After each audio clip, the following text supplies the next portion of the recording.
Hello and welcome to Flanagan's Wake, a Doof Media podcast making Mike Flanagan's lemonade. My name is Scott Daly, and joining me, as always, an idea is a fart his brain makes. It's Matt Freeman. How's it going today, Matt? Genetically engineer the lemons to have legs and walk around. Be really cute. That's a hell of a fart, man. Thank you. Thank you. This week on the show, our coverage of Mike Flanagan's The Fall of the House of Usher continues with episode 3, Murder in the Rue Morgue. It's Camille's turn to die as her drive to discover her sister's lies leads her face to face with a locked door monkey murder. Also, Leo kills a cat. So that happened too. Matt, episode 3, what'd you think? Well, it's really honoring Edgar Allan Poe's love of animal violence. Yeah.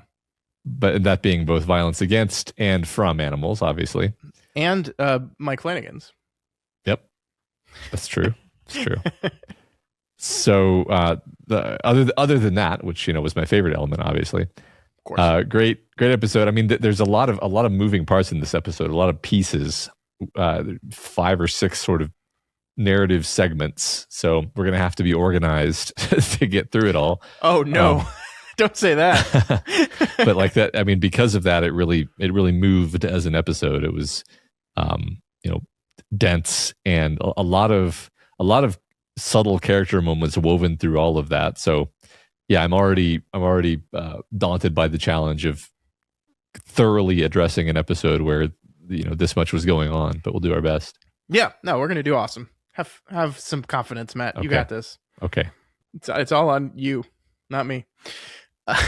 Before we get into the episode proper, we did have just some quick announcements. We wanted to follow up with you guys. A couple months ago, we talked about that we lost Eliza, and we're kind of setting up this whole thing with her artwork on our merch page. And said we were going to make a donation to a charity organization, Camp Can Do, that she really loved.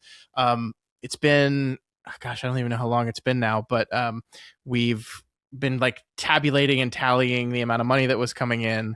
And we're so happy to report right now that thanks to you guys, we are going to be making a donation of $2,500 to Camp Can Do, which will be enough to fully support one camper on their trip, which was kind of our goal. And we got there thanks to y'all's help. So just wanted to announce that once we've officially made the donation, we will let you guys know.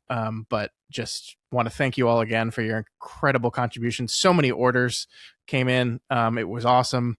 It's great to see Eliza's artwork out there with hundreds, if not thousands of people. So we really do appreciate that. And y'all did something good. So you should feel proud. Yeah. Thank you so much for doing that. Yeah. The other quick announcement, it's kind of sort of an announcement if you don't pay attention to the feed at all. I think by this time next week, our interview with Matt Bidell should be available for you guys to listen to. Matt and I got to talk to him just last night, and it was a wonderful conversation. We had such a fun time with it. If you haven't listened to it, please go check that out. I will say there are slight spoilers. Well, no, they'll be listening to this already. So there are slight spoilers for this episode because we had watched this episode already when we had talked to him, and we talked about that a bit. I guess there's a slight spoiler for some future Bill T stuff that he talked about, Matt, that I know you didn't fully get, but it's very, very minor stuff.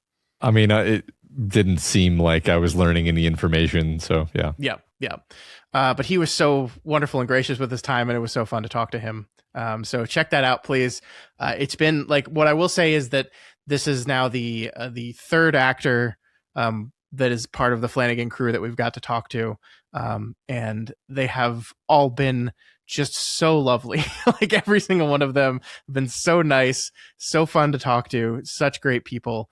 And it's been really cool. So noticing a trend amongst these Flanagan actors. Absolutely. They're all just wonderful. Yeah. So check that out. And we might be having another interview with another Flanagan actor coming pretty soon after this one. So just pay attention to the feed. You never know what you're going to see. Yeah. Got some surprises in there. Yeah. All right, Matt, I think we had one more quick announcement, right? Yeah. Just a reminder to everyone that once we get to 2,000 patrons over there on the Patreon, then much as Scott did his tier list of the Stephen King books. When we hit 1,000, I will do my tier list, except mine will be a tier list only for the Kingslingers books, because kind of messes the whole gimmick if I read books I'm not supposed to read.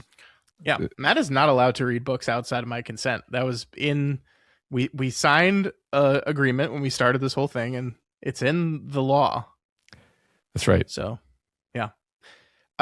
We are right now sitting at 1,200 patrons over on our Patreon. So 800 is quite a lofty goal, but we know you guys can get there. We know you're out there. We know you're listening right now. So yeah, please help us get there. It's been really fun having more communication and more back and forth on the Patreon. Like we've been saying for all year, basically, we're using this as a place, not just for our exclusive, like, paywalled stuff. We're using it as just a place to chat with y'all, to interact with y'all, to post stuff. Matt posts his story. I'm doing Gabagool, my Sopranos podcast. I'm posting that over on Patreon for free. So it's just a great place to catch up with us. So if you haven't followed us there for free, please feel free to do so. Yes, for free. That's the important thing. Yeah. All right, Matt, let's get into episode 3, Murder in the Rue Morgue. This episode was written for television by Justina Ireland and Mike Flanagan, with Danny Parker and Rebecca Klingel as story editors. Those are two long-time writers in the Flanagan crew. It was directed by Michael Fimignari. This is the first of 4 episodes that Fimignari will direct. It was edited by Brett W. Bachman, and it was the DP was Michael Fimignari. He did double duty on this one. So pretty cool. Yeah, Matt, I kind of wanted to start with you before we get into the episode itself about what you kind of said about how stuffed the episode is. And I think, episode 2 kind of laid our structure as far as each episode is going to focus on one of the kids, and then we're going to end the episode with the kid dying.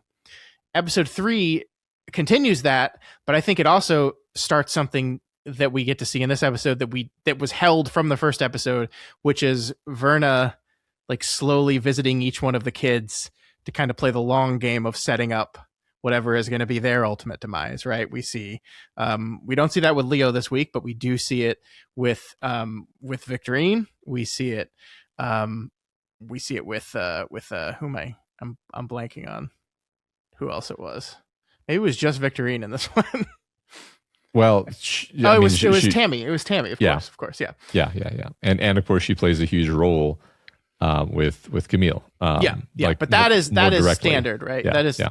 I mean, I agree with you. It like because the Mask of the Red Death was like playing the reveal game of like you met this character in 1979 in the first episode, and then suddenly she's here in the present, and you're like, what does that mean? But episode 2 kind of holds that reveal to the very end, to where she shows up, takes off the mask, and it's like, oh, it's her. Now we know it's her. Now we know she's involved with the death of these kids in some way, and so we're seeing her insert herself in their lives before that death. Yeah. So yeah. The only thing I want to ping off of your word choice, which I don't know if this was intentionally ambiguous, but you said, she shows up. You said something like she shows up to set up the deaths of the kids.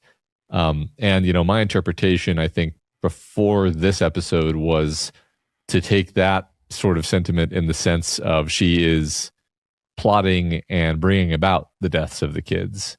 And after this episode, I think it's much more interesting and ambiguous, where it's like she is playing a role in the deaths of the kids, but that role is often to kind of open a door for them and say, you can leave, you can not do this, you can choose this one time to go against your nature. And then they don't, they don't do that. And then their deaths are always essentially at their own hand, if you will. I mean, we've only got 2 at this point, right? But I know this is kind of a meta comment and not really about this episode specifically, but like the first episode, let me. So like Roderick has told Dupin that no, I'm going to tell you the real story. This was not a series of freak accidents. There was these were murders. There's an overarching plan here, okay?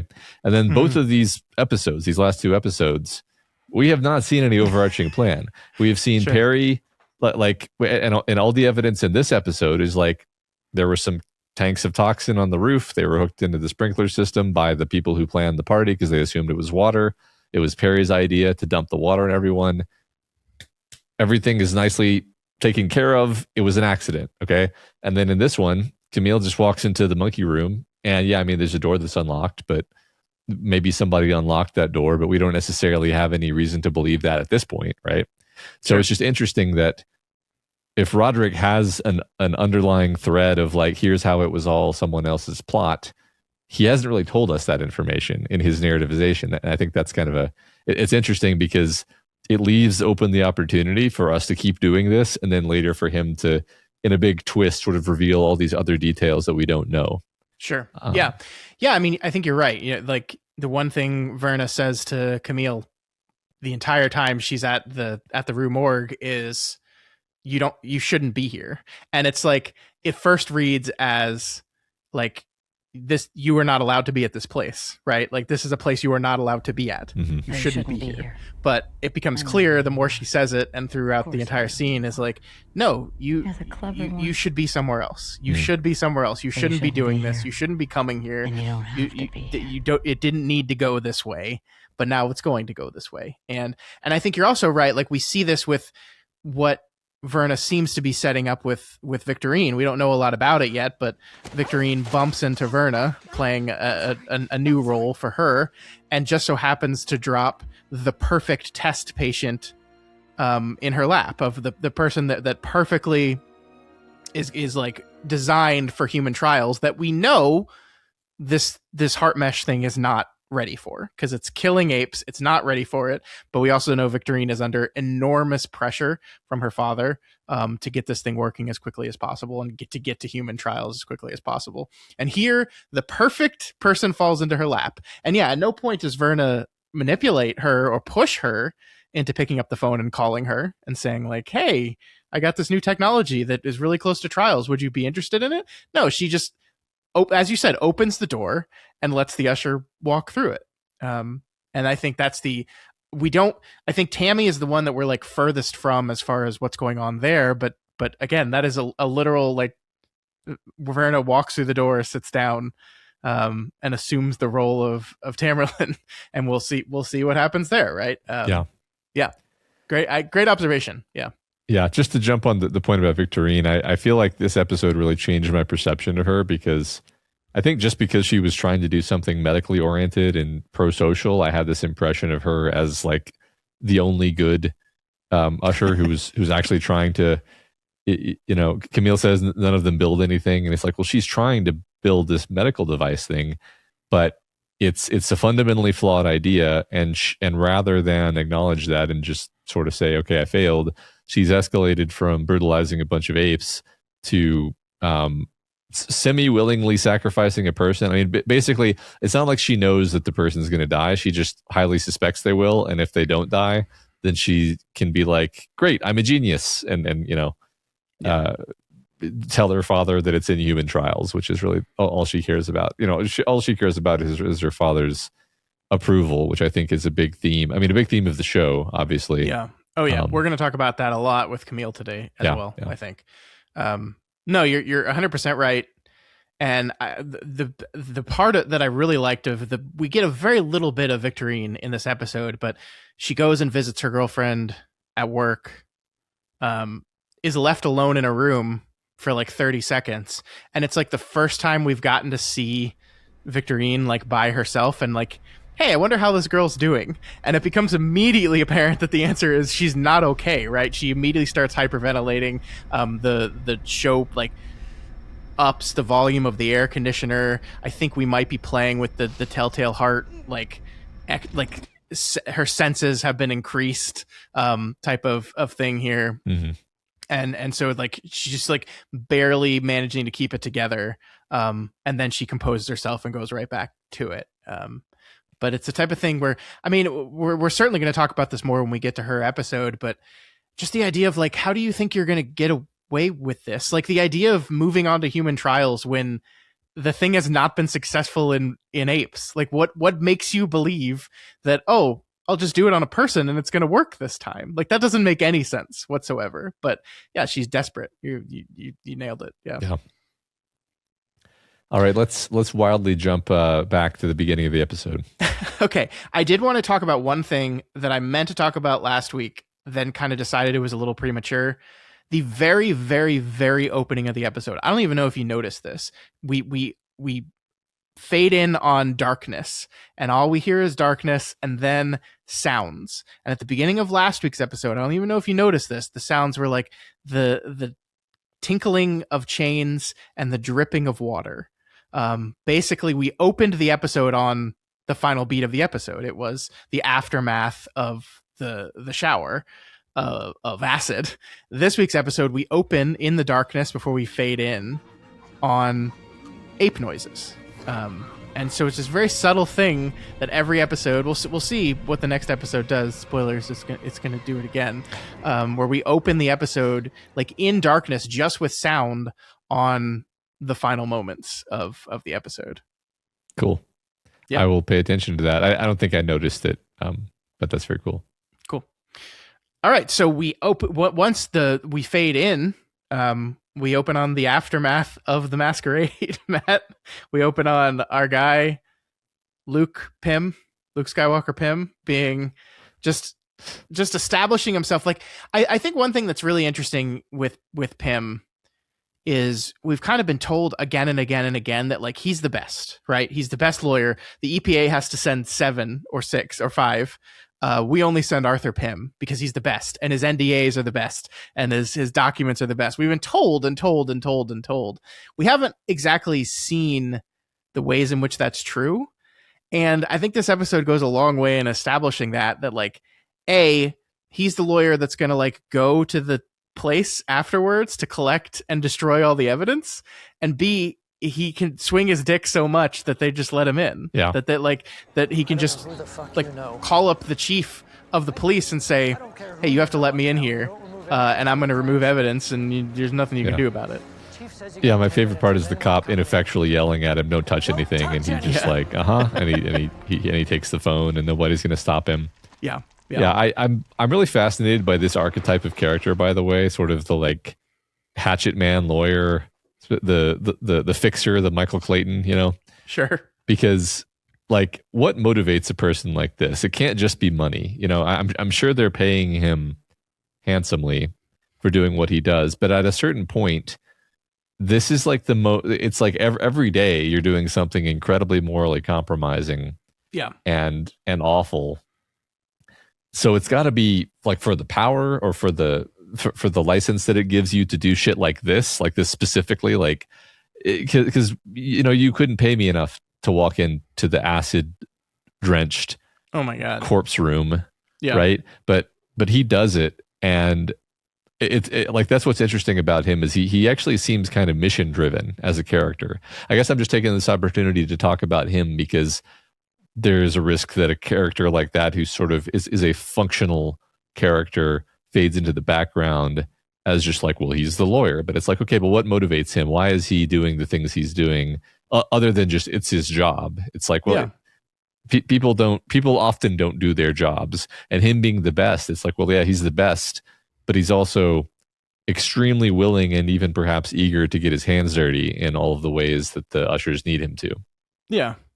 And at some point he's just as complicit in everything that they've done, maybe even more so. Like I think we learn in this episode, the reveal that Perry had Monty in his system, which we learn is like a street produced derivative of Ligadone, and Pym is hiding that, not only suppressing that from getting out publicly, but he didn't even tell Roderick. So this idea that Pym is operating on such a level that he's keeping plausible deniability of some stuff from Roderick. So like, I think Roderick sucks. I think that the show has made that clear here 3 episodes in, but like how much of the full scope of everything that Fortunato is doing is Roderick even aware of, Yeah. Yeah. I mean, I while I'm conspiracizing, I mean, I think Roderick's sister is probably the mastermind here and often using Pym as a tool. I mean, it just seems to me like his loyalty is more to her than to Roderick, and that she's often making these shots, and keeping Roderick. You said plausible deniability, like not telling Roderick stuff so that he doesn't have to know. He doesn't have to know that. And that way he can't accidentally reveal it. That kind of thing. But yeah, I mean, I think it's an important character. It's an important role. He's the character we see driving the action of this scene, which is a really creepy scene. In many ways, it's the most horrifying scene of the show so far, because we started out with, so at the end of last episode, we saw the acid drenching happen, and we had the nice slow zoom out, which is horrifying. And I kind of had this like thrill of horror when this episode opened, and I realized, we're going back in there, huh? Yeah. Like we're not just going to move on and hear what happened. He's going to go back in there, and we're going to spend a long time in there, see all the bodies. And big surprise, we get a jump scare in there because Morella has survived. She lives. Yeah. That's the big surprise. Morella Usher lives. I thought that was pretty interesting. I mean, it's in some ways more horrible that she's dead, that she's alive rather, because she's in horrible pain and has had all of her skin burned off. Yeah, I mean, one of the most horrifying moments of the whole episode is her waking up and just like taking her bandages off, and this moment between Lenore and her, where she's looking on, screaming at her mother to stop it, and they're just screaming at each other, and it's just like it's a very brief, short scene, but it's just horrible. Yeah, I agree. I was thinking about her presence there and the idea of the fall of the House of Usher and the idea of someone trying to kill everyone. And, her presence there seems the most by chance, right? Because Perry invites her.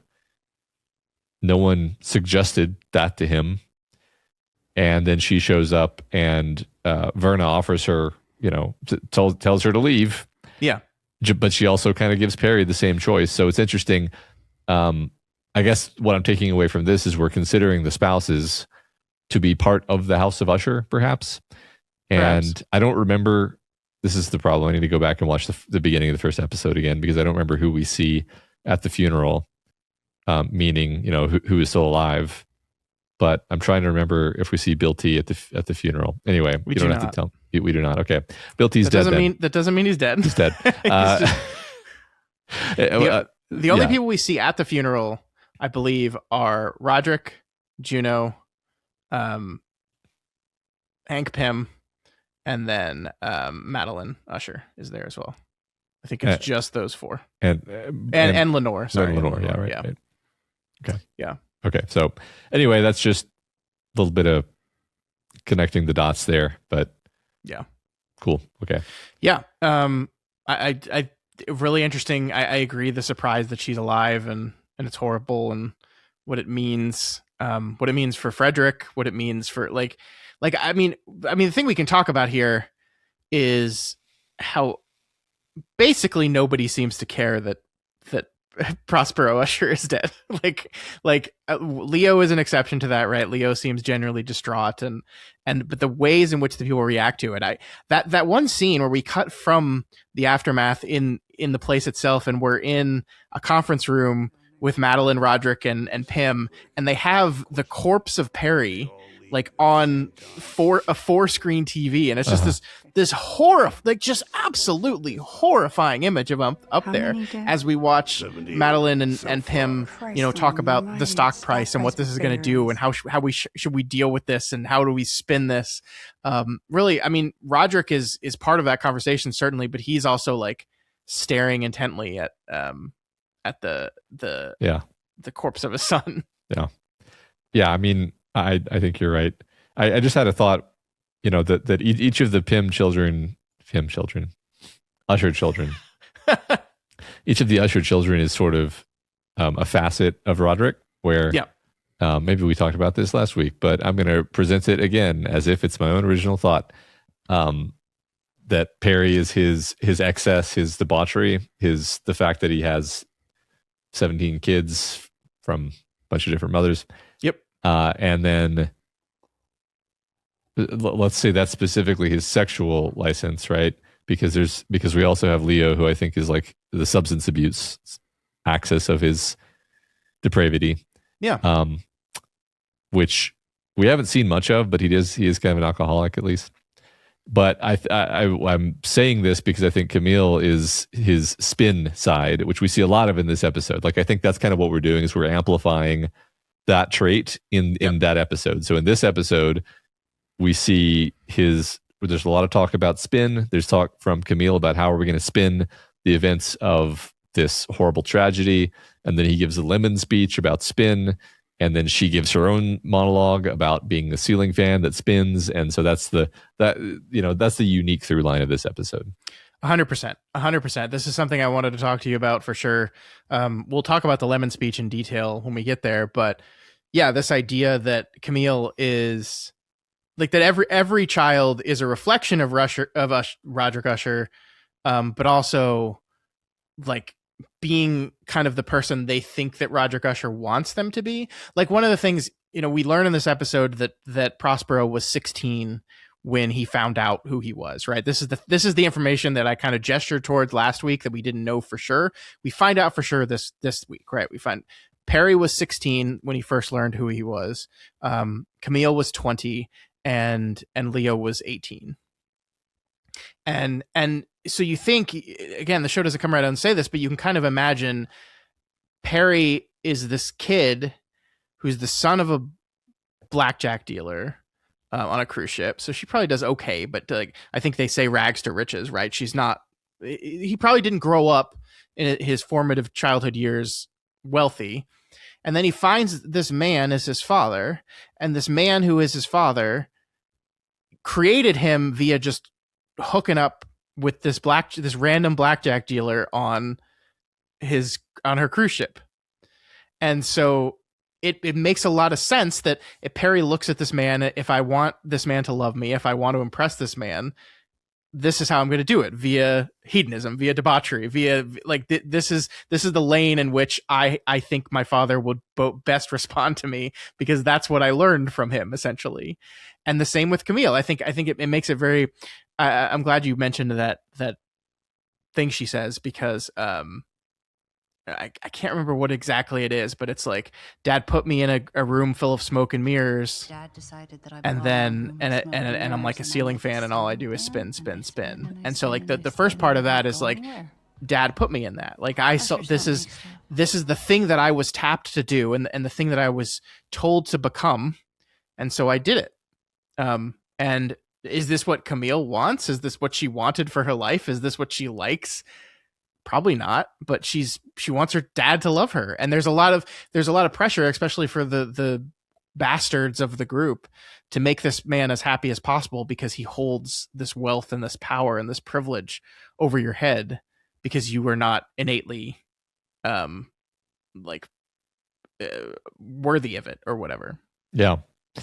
I thought this is a really interesting concept that's emerging from the story, is the pressures and expectations of the parent-child relationship and the desire for approval there, and how that's all exacerbated in this dynamic where, number one, it's exacerbated because there's a bunch of children from a bunch of different mothers, some of whom feel more legitimate than others, and they're always jockeying to make each other feel illegitimate. Mm-hmm. and feel lesser, basically. And then there's the element of the wealth, and the implication of that is, I think when you're rich, you never know who you can trust is actually your friend or cares about you innately, versus because of the money. Yeah. But the people who are your family are an exception, or should be. I mean, I think they can especially your parent, right? So basically the idea is all of these parent-child issues become amplified by the fact that it's like, well, your dad is like the only person who loves you for who you are, or that's how it should be. But even his love is conditional. Yeah. So it's this interesting, weird thing where it's like there's the element of the money, and also they want the money, right? So the money is like squeezing them toward him because there's no one else they can really trust. And then it's also like making them desperate to not piss him off so that he doesn't disinherit them. Yeah. So there's a push and there's a pull there. And Camille is interesting, I think, because she sort of presents in many ways as being interested in the optics, the wealth, the power, the control. But I think when you see how she's chosen to live her life specifically, I read into it that like it's because she wants to impress him and she wants his approval and she wants his love specifically, not just wealth and not just power. Yeah, I mean, she's an incredibly just broken person, right? She like has no emotional relationships at all with anyone. Like, you know, we'll talk about her and her assistants in a bit, but the part that really got to me is she goes over to Leo's house with the idea of prepping him for the interviews he's got tomorrow. She's kind of just as shell shocked by everything that's happening as anyone else is, and uses this as an opportunity to get high a little bit and relax a little bit and unwind. And she kind of opens up in a way that she hasn't, and we get that wonderful "we make nothing" speech. The ushers don't make anything. They just like leeches. And that's just true all the way down, right? That's like, Roderick didn't make Ligadone. He didn't start Fortunato. None of them make anything. And then the second people show up, because Leo is having a party, because Leo is a social animal that like he wants to be around people.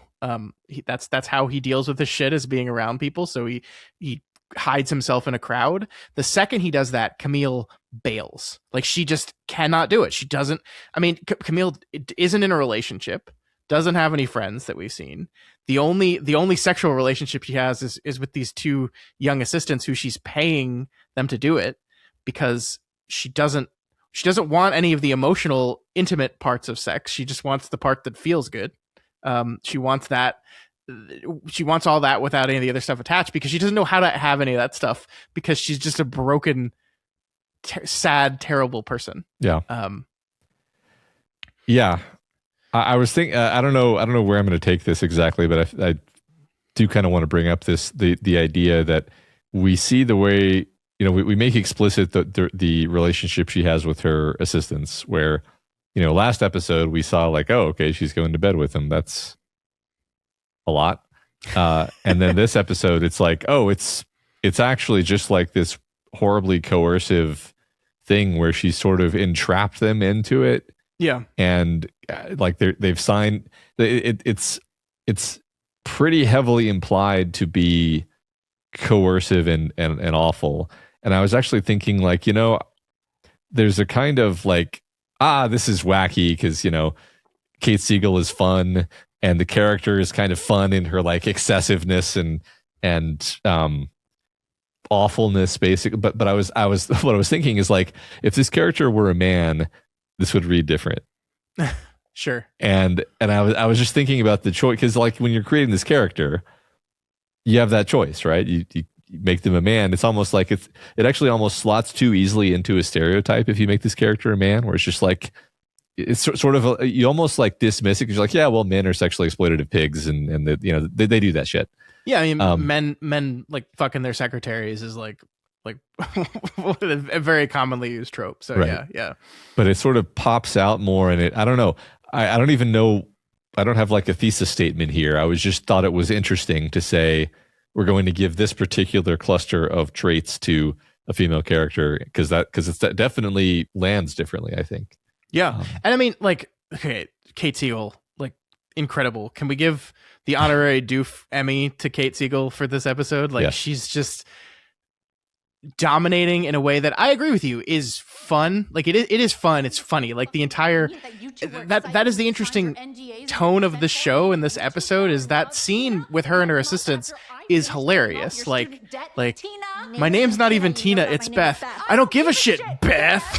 Yeah. Like, she's doing such a good job, and you can tell Kate is having so much fun with this character, and she is. But you're absolutely right that there's an undercurrent of all this, that this is horrible. Like, the idea that someone can sign a consent form, and therefore if you has to sleep with you anytime you want, and the second they say no, I don't want to do that anymore, you're just going to fire them.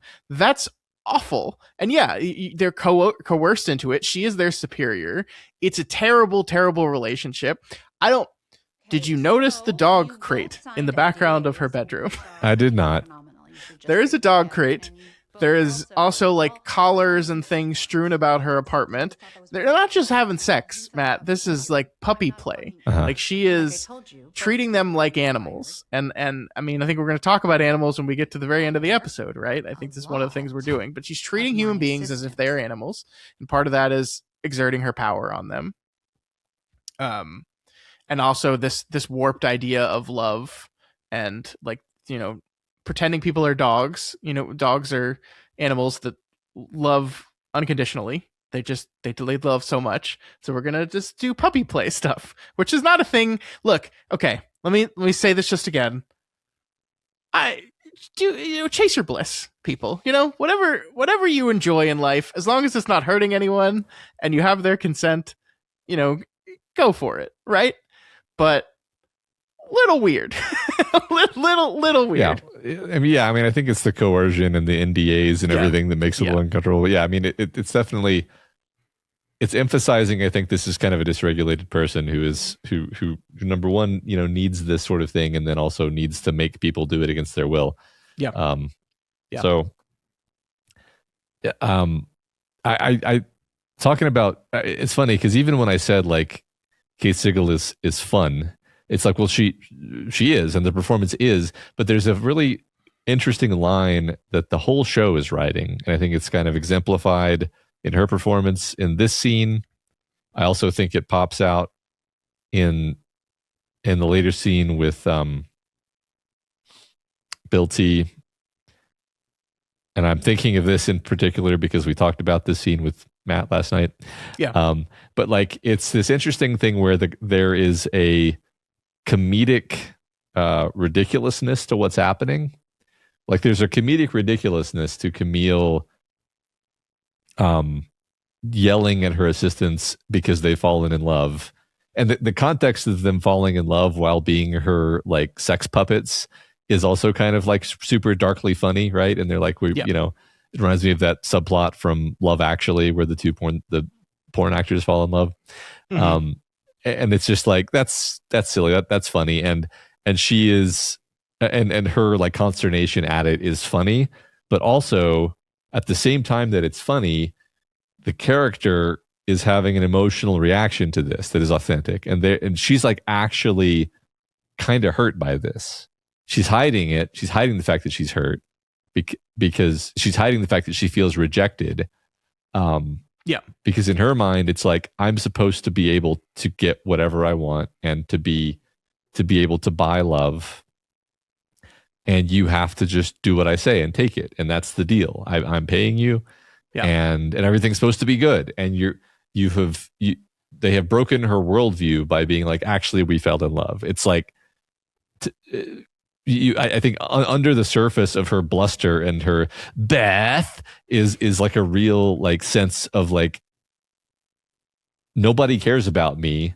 Yep. Even the people I pay to care about me don't care about me. And that's important because that drives her into the next scene where she goes further than she needs to, right? Yeah. No, I'm glad you said that. You're 100% correct, because I think the scene plays out, maybe not the end result is different, but if these two people just came to her and said, look, we don't want to have sex with you anymore. Like we've talked about it. It makes us uncomfortable. We want to keep working for you, but that part of it is done. That plays differently than all of that because we have fallen in love with each other.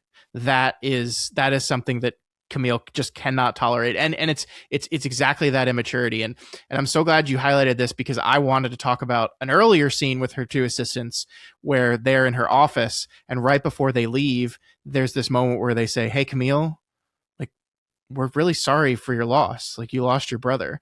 And Kate Siegel does this thing that just like, I love her acting so much.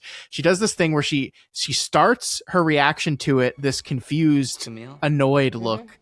And then she allows herself to break just like just a little bit, right? Just like it's barely there, but like it's almost as she turns away from camera slightly because she doesn't even want the camera to see it happen. But she just allows it to hit her, and that hit to read on her face for like a microsecond. But it's still there. Like it's still there. Like you see that not only has the death of Perry actually affected her, but them saying that, them showing this compassion and kindness towards her, like the thing that you and I would take for granted. It's just like she can't deal with it. She cannot deal with it.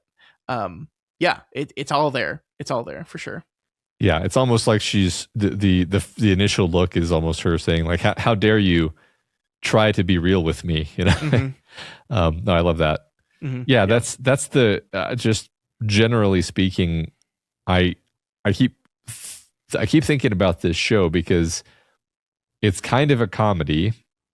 It's the most comedy of shows, of movies or shows that we have covered of Flanagan. But at no point, like it's sort of like everyone is playing their character extremely earnestly and truthfully.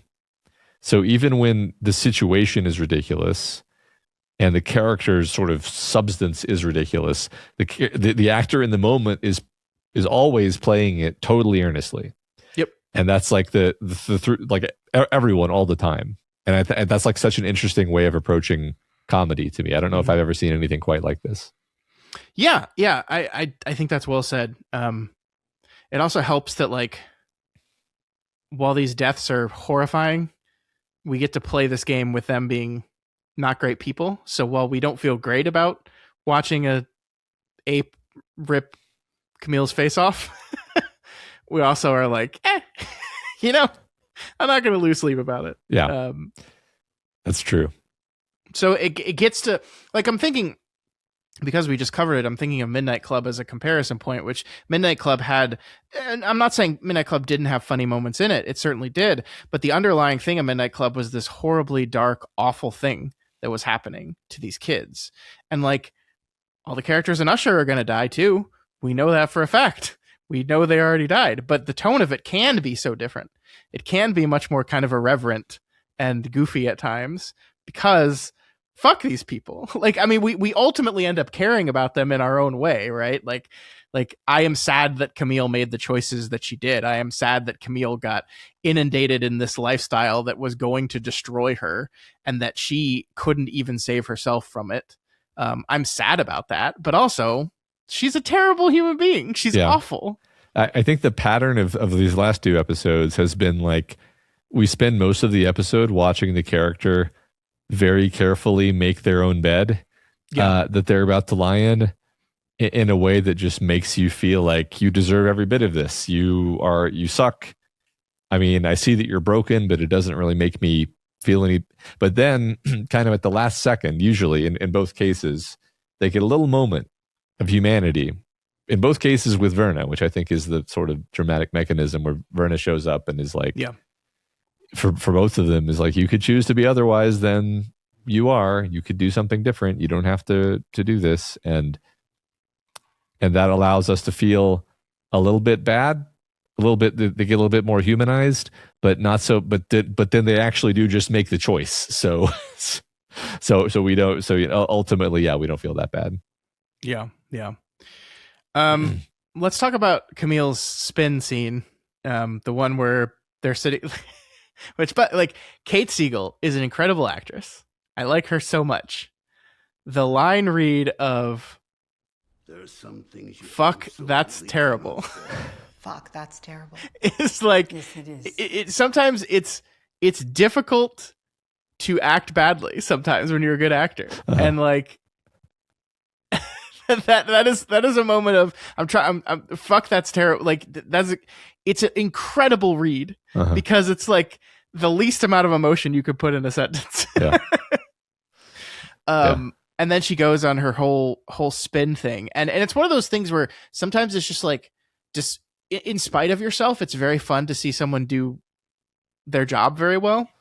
And she just goes on this thing that it's like, oh yeah, like that all is going to work actually. And it's like, you're kind of impressed with her in the moment. Yeah. I mean, the scene when she lays out the plan for how they're going to turn Perry's death into an actual boon for the Usher empire. I agree. You're like, wow, that's That's a good idea. Yeah, there's kind of competency porn to even if the character is villainous.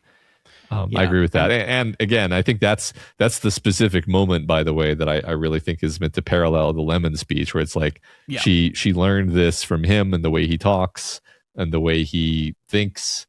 In many ways, she was, I don't want to say she was the most like him, again, because they're all like him in different ways, but his mind definitely thinks in terms of appearances and spin in a way that she completely owns. Yeah. Yep.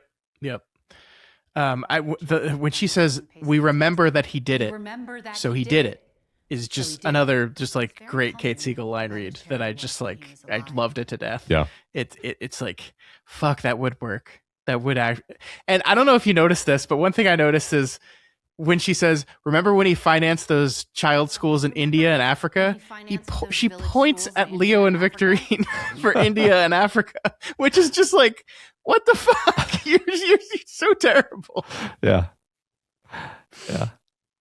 I was so delighted by the idea of like, yeah, he hid his charity. He hid his charity so well, but now that he's dead, we can talk about it. And she's like, yeah, that would work. Damn it. And again, the performance is so good because he was so Paul Newman when he was alive, and like she goes into the mode that is like the warm, kind remembrance of a person mode, and it's just like so effortless that you're just like, holy shit, this woman is despicable, actually. Yeah. I love it. And then I love Victorine's response to it, where she's like, if you're wondering why everyone hates us, this is why. And I was like, yeah, I'm with you. And then Camille's response to that is so good. This is why. That's why they hate us, not because we grabbed the opportunity, but because they didn't. This idea of like, no, they don't actually hate us. They're just jealous of us. Everyone's just jealous of us. Hate us because we grabbed the opportunity, but because they didn't. Yeah, that's really interesting dynamic between her and Victorine, because Victorine says, the spin is why they hate us. And then Victorine is about to do an unethical, probably resulting in death, medical procedure, which one might argue is actually why people hate the Ushers, is their complete lack of any sort of ethics when it comes to the actual concrete harms, right? I mean, I like honestly, like spin doctoring is not great ethically, but killing people, I would argue, is worse. And that's what Victorine is doing, right? So that like spin doctoring to cover up killing people, very bad. Killing people, that's the actual problem happening here. Yeah. I mean, and we kind of jumped past it, but the way Roderick, when we cut back to Dupont, is like just kind of very casually describing exactly what happened with the nightclub / abandoned warehouse or testing place. It was like, we had this corrosive medical waste. We weren't supposed to have it. We hid it on the roof. We were planning on getting it down, and we just didn't do it. And then he goes, it's Perry's fault for not paying attention to the business. If he paid attention to the business, he would know this. And then he later blames Frederick for not tearing down the thing. And it was like, no, the actual problem was that to avoid fines and charges, you were doing illegal things and you were hiding your illegal actions, and you weren't. Like, that was the actual problem, actually. Yeah. The later blaming of Frederick is interesting because it almost contradicts. I don't know if it directly contradicts what he tells Dupont, but he seems to be implying that what actually ended up happening wasn't even the original plan, which does maybe lead us in the direction of things being more intentional than they seemed, because the place wasn't torn down. Now it's kind of a weapon, essentially. Yeah. Well, I think one thing we can say for sure is that when he's chastising Frederick in the hospital, this is after the death of his first kid. When he's talking to Dupont, all 6 of his kids have died within like 6 weeks of each other. So I think maybe his understanding of what is going on has shifted between those two elements. But I mean, it is like the interesting thing about Roderick is, our whole setup, our whole like framing device of the show is like, I'm the one responsible for killing my kids. It's my fault. I did it. But then even to Dupont, he still has like all these excuses for everything, right? Is like Dupont challenges him, he had Monty in his system and he's like, that there's nothing to do. His death had nothing to do with my drug. It had nothing to do with this. Like this was his fault and this was this fault. And like, even to him, he's still like pushing blame while at the same time telling a story about how he is the one responsible for all this. Actually, it's really contradiction of who this guy is. Yeah. Yeah, I thought that was really interesting as well. Like, and he's also not telling us the parts of the story that we really need to know. And I think Dupont also, he knows more than he's letting on. That's kind of who that character is. So there's a kind of a cat and mouse thing happening between them where Dupont is not tipping his hand as to what he actually knows, and Roderick is withholding things even though he fully intends or says he intends on revealing those things. And he's, like you said, being self-justifying and defensive, while also starting off the conversation with this sort of moral high ground, I'm going to take responsibility attitude. Yeah, and I love the way in which, so we've also set up this trend that while Roderick is talking about them, the ghosts or maybe hallucinations of the dead people in his life are going to appear before him. And I really love that this one was Camille showing up as he's spinning again, right? Like it's right after he does the lemon speech. But then he's like, when she gets in front of him and scares him, he's speaking about Ligadone again. He's saying, you make a lot of assumptions when you're young. You assume the chemist wasn't lying. You assume the company will act ethically with your pitch. And it's again him kind of like spinning and pushing his responsibility and blame away from him. And that's when Camille, like, boom, does the jump scare in front of him, being like, she not putting up with that bullshit. I love that. Yeah. And then we go from there. We do an irony cut of where he says, Ligadone wasn't even mine. I'm just as much a victim of it as anyone else, is what he says. It's awesome. And he says, it's not my drug. And then we immediately cut to young Roderick bursting into Rufus's office saying, that's my drug. It's a really perfect irony cut there. Yeah. Yeah, I wanted to talk about that moment, by the way, that scene where he sort of gets screwed, but sort of not. Because, okay, so I don't know where I fall on this. So what I mean is he's really mad because he feels like this, powerful man has taken the credit, taken the money, taken the deal out from under him. And then the guy is like, this was not your deal to make. It kind of reminds me of the scene in Fargo where William H. Macy's character is like expecting to be a partner in this deal with his father-in-law. And then his father-in-law is like, all right, yep, thanks for bringing this to us. We'll give you your finder's fee. And he's like, finder's fee? And because he wanted to be a partner. And it's like, you don't get to be a partner just because you took this thing over here and you brought it over here. Like, you have to contribute something. That's, sorry to say, but that's just the way the business world works. There has to be value added to get value. And he seems to have a sense of entitlement that he's like, I am awesome and I deserve to be a partner in this because of how awesome I am, because everyone tells me how awesome I am, because my sister tells me how awesome I am. And it's actually super unfair to me that you have screwed me out of this. And it's just, I think, I don't know. I think what I'm reacting to is like, very often in storytelling, we are meant to side with the young up and comer, the underdog, who's fighting for their scraps. In this particular case, I think the established businessman is actually correct. He's like, look, there's no way you were going to get real money out of the fact that like you just brought this guy's idea over here. Yeah. And that guy didn't even own the idea anyway.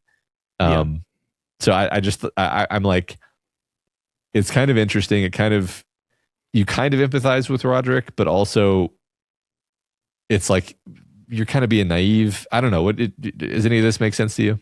Yes. I was really interested by the scene. My interest in it, I agree with what you said, but the Rufus side of it, I think, is really interesting to me as well, because like the way the scene is shot is so great. he bursts in there all angry. And I agree with you. Like the what do you think was going to happen concept of this whole thing is like, we think we're going to go to the mail room to the boardroom is what he says. But Fimignari does the kind of the Mike Flanagan push in as as Rufus is doing his whole thing. And there's this really great counter to the push in, which is the pull out. And so we're cutting back and forth between the two of them as Rufus is given his monologue. And every time we cut to Rufus, we push in on him further. And every time we cut back to Roderick, we're pulling out from him. And there's a lot of the shooting from above, shooting from below. Like there's a scene, there's a shot in here that makes Roderick look so tiny compared to Rufus. Like he looks so small. And so, yeah, I mean, like it is really interesting. Like Roderick bursts in, he's angry, he's pissed off. Rufus basically just says, "Hey, fuck you." Like, what did you expect out of this whole thing? But then it shifts from there. Once he gets that out of the way, he moves to like this moment of like, but here's what I am going to do for you. I'm going to promote you. I'm going to give you a check. And like money for nothing. There's a part of me that wants to read sincerity out of this, that he was just like, look, obviously you are not going to get to be a partner in this deal. Obviously you're not going to get to be a leader in this company just by bringing me one idea. But I do look out for the people that I like. And you have endeared yourself to me. And there's a read of that that's just legitimate. And there's a read of that like, he's doing some shady shit and he wants to keep this guy appeased. And I don't necessarily know at this point which we're supposed to like fully buy into. Yeah. I mean, to me, I think there's also a level where I at least thought that I understood last episode that when he said like, my mom used to work that desk out there, and you saw the guy react.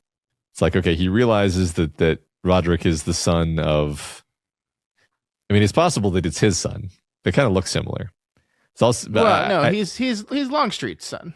Well, like I think he's Longstreet's son, but it's, I agree that I don't think the age difference works. But anyway, okay, I'll stop chocolating here. But he knows who he is, and maybe because of that, he feels a degree of protectiveness for him, and so it's sure. It could be like you said. It could be that he's sort of hush money. It could be just out of the pure goodness of his heart. I don't think so. And it could be because he thinks he owes this kid something, you know? Sure. Yeah. Yeah. I don't know. But in any case, it's literally just not a good idea to be like, yeah, we'll cut you in on this deal that you literally don't have legal rights to. So Roderick has no grounds to get pissy about this is the point. Yeah. And then he goes home and we get once again, another wonderful Madeline and Annabelle scene. Both the women in his life pushing him different ways. I love we enter the scene and there's a song on the radio. I didn't catch like the full name of the song, but the lyric that's playing as we start the scene is, "I wish I knew the man I thought you were," which is as we're watching Roderick get kind of pulled and prodded and pushed by his sister. And like we have this thing where Madeline tells the story of how she handled this foster mother that when they were kids, that she got into her good graces and then stabbed her in the back. And it's like that, like, Roderick, you always charge right in, and what we need to do is make him think we're his best friend. And then she uses the Cask of Amontillado imagery here, right? He will brick you in the closet, and you will watch as he bricks you, does brick by brick. We're going to convince him to give you the trowel, and then you can stab him with it. And we do this wonderful cut to Annabelle, who's like, yeah, we're just talking. It's just business. Yeah. But again, just to reinforce what we talked about last week, is this core central thing to Roderick Usher right now is this push and pull between what his sister wants him to be and what his wife wants him to be. Yeah. And the other thing I wanted to say is, in the Rufus Griswold scene, I did catch a little bit, like we talked about last week, that familiarity between elder Roderick Usher and Rufus, that like it would not surprise me if he modeled the person he became off of his experience with this guy. Mm-hmm. Yeah. I think so. I mean, it's somewhat tempting to assume at this point that this is the guy who him and Madeline murder, chronologically later, because again, we're making assumptions, obviously, but How did he become the leader of this company? Well, if this guy's out of the picture, maybe it becomes more plausible. Yeah. I mean, especially if he does what Madeline is saying, which is like buddy up to him, make him your best friend, make him feel like you're key to everything he does. And because like if they killed him right now, like if he walked into work today and killed him, he's not going to become CEO of the company. Like he's not. He's on floor 4, not floor 13 or whatever. Yeah, exactly. Yeah. So I think that's the show in the past plot line. We're probably going to watch him gradually rise up those floors, maybe literally, sure, and then eventually culminate in that what was it, New Year's Eve, where I'm going to keep saying that they're going to pit and the pendulum him. Okay, we'll see. Yeah. We'll see. Before we leave this scene, we do get this brief moment with Roderick and Annabelle in bed. I just like to establish, I think it's a really good job of quickly establishing just how poor are they, that we do this sweeping shot over their bedroom. And first we see the crib, then we see little Frederick's mattress on the floor. And then we see their mattress that like they have a 1-bedroom apartment. They are all sleeping in the same bedroom because it's all they have. And so they are very poor. They are struggling. And just that $500 check that he got is like a huge help to them, which I looked it up is about like $2,500 in today's money. It's just not a small amount of money. That's good money. Yeah. Especially when you're scraping by. Yeah. But the scene ends on Annabelle like coming clean with her husband and saying like, I know your sister had a hard life, but I don't like her. And I think it's very important the way Roderick reacts to that, which is he starts giving a poem again. He goes back to lines from Edgar Allan Poe's Annabelle Lee. And I couldn't remember exactly what started him saying the poem in the last episode, so I went back and watched it. And that poem, he starts quoting the poem when Annabelle basically says, hey, maybe it's time for you to leave Fortunato, right? I know your mom worked there and so important to you, and I know about your dad.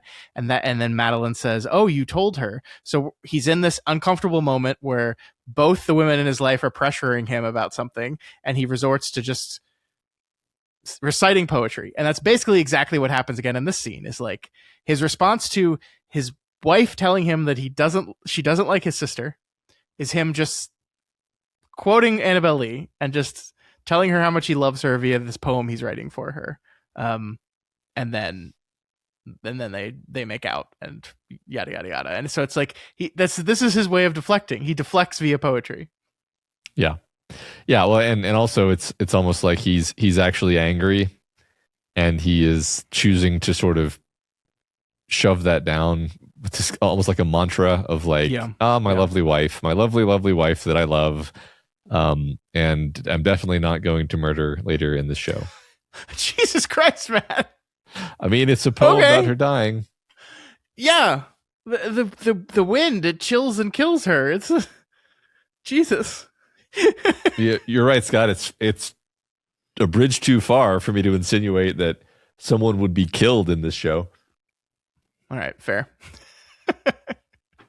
He loves her. Okay, well, he loves a lot of people that end up dead. Do you want to talk about the lemon scene now? Yes. I've been waiting for this. I love this monologue. This is wonderful. This is one of those, I can't imagine anybody but Bruce Greenwood playing this character parts, because I think he just holy shit, man. Like I don't even know what intellectually to say about it. Like it's like, and this is the type of thing where you wonder how much of this they work out beforehand and how much of it he's just finding in the moment. First you roll out through the multiple takes of doing this, but like the parts in which he speeds up and is like speaking nonstop and going from sentence to sentence, beat to beat, and then the moments he stops and lets it rest for a beat and then continues on the rest of it, it just like it all feels like the exact right moment to do that every single time. Like it builds and builds and builds, and then we let it go down, and then it builds and builds and builds again. Like it's a masterclass in writing, and maybe that stoppage and like the pauses was built into the script. I don't know, or maybe this is just Bruce Greenwood and Finn McNary on the day, like working through it and deciding what's best. I don't know, but it's fucking awesome. I love it. Yeah. I mean, we've talked a lot about the acting. We've talked a lot about like the story at a high level. This is one of my, just like, I love the writing at the level of the lines, the way this monologue, the way the speech is written, is just delightful. It's just delightful and fun. Mm-hmm. And it's a ride. Like, it's perfectly organized where like you could just read it as just like, yeah, this could almost be something from one of those like really cynical, like sort of self-aware, cynical business books, you know, but like a really well written one, right? Yeah.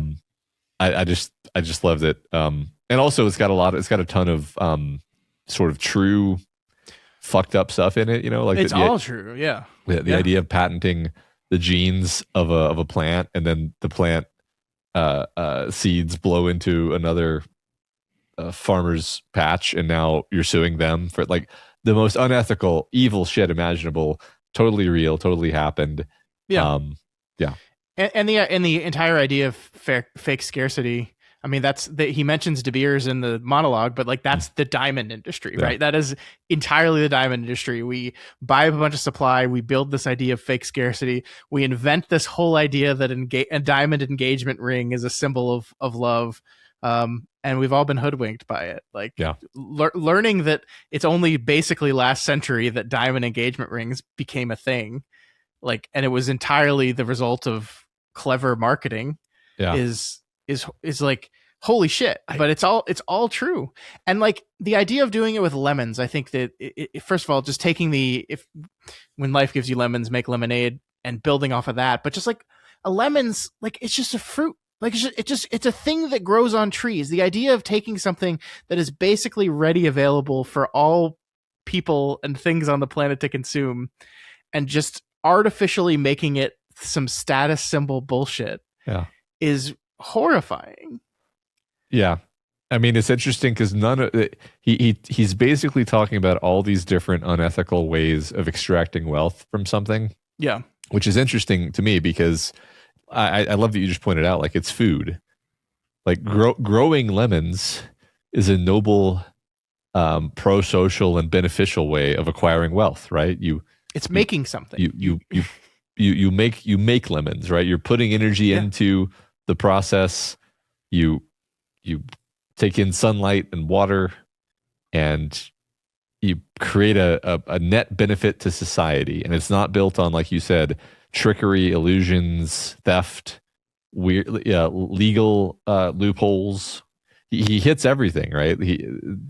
It's very concise, kind of punchy thesis statement of the show. I love it so much. Yeah. And I think the way it ends, then and only then do you make some fucking lemonade. Yeah. So this idea that like only after you have extracted every drop of wealth out of this thing, only after you have lied, you have cheated, you have manipulated, you have controlled to extract every single penny out of a thing, only then are you allowed to enjoy like the reapings of what you've done, right? Only it's like the idea of wealth to these people isn't even about getting to sit back and enjoy the privileges that wealth gives you, isn't getting to sip a glass of lemonade on a cool day, a warm day. It's only after you've done all these other things and gotten every little cent out of it can you actually enjoy anything. So it's not about the lemonade. Actually, it's just about the process of tricking people into thinking they need lemons. That's what it's all about. Yeah. It's great. By the way, there's a lot of good music. We've talked about the Newton Brothers. I didn't notice until like my third watch through that Beethoven's Sonata No. 8 is playing under the lemon monologue. And it's just like a great choice because it's this kind of beautiful piano sonata that is just like, there's a lot of like warmth and beauty to it, and it's laying under this horrifying monologue. I just loved the contrast of that. Yeah, me too. Do you happen to remember off the top of your head what is he saying? I don't think it's the lemon monologue, but what is he saying in the moment right before he throws the cognac or bourbon or whatever it is? That is when Camille shows up to him and he's saying, you assume your chemist wasn't lying. You assume the company will act ethically with your pitch. You're young and you make a lot of assumptions. He's projecting the blame off of him. He's defending. He's defending himself. Yeah.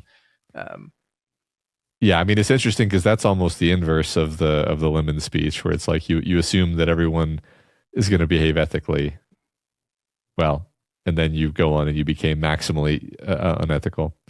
Well, that's what he's saying. This is the trials and tribulations of being young. Yeah.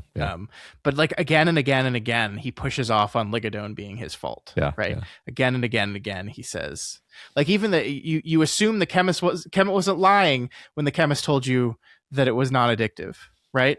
Which is just him admitting that it's addictive, and that he knows that it's addictive. So like, okay, let's play this game, Roderick. Let's say the chemist you worked with when you found this miracle drug lied to you. When did you figure that out? And what did you do next? Because once you know that information, you have a choice, right? You can say, oh, okay, in that case, we should bail on this.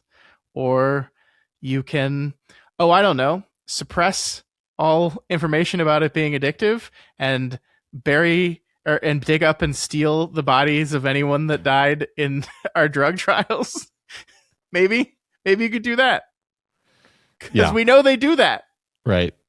It's weird to me that he is persisting and insisting to Dupont that he's innocent and that it's not guilty. It's like, you know all this. What? Yeah. This is supposed to be your confession. I guess that's kind of what's interesting about his character is, as a character, even as he is trying to take responsibility in some ways, he constitutionally can't actually just do it fully.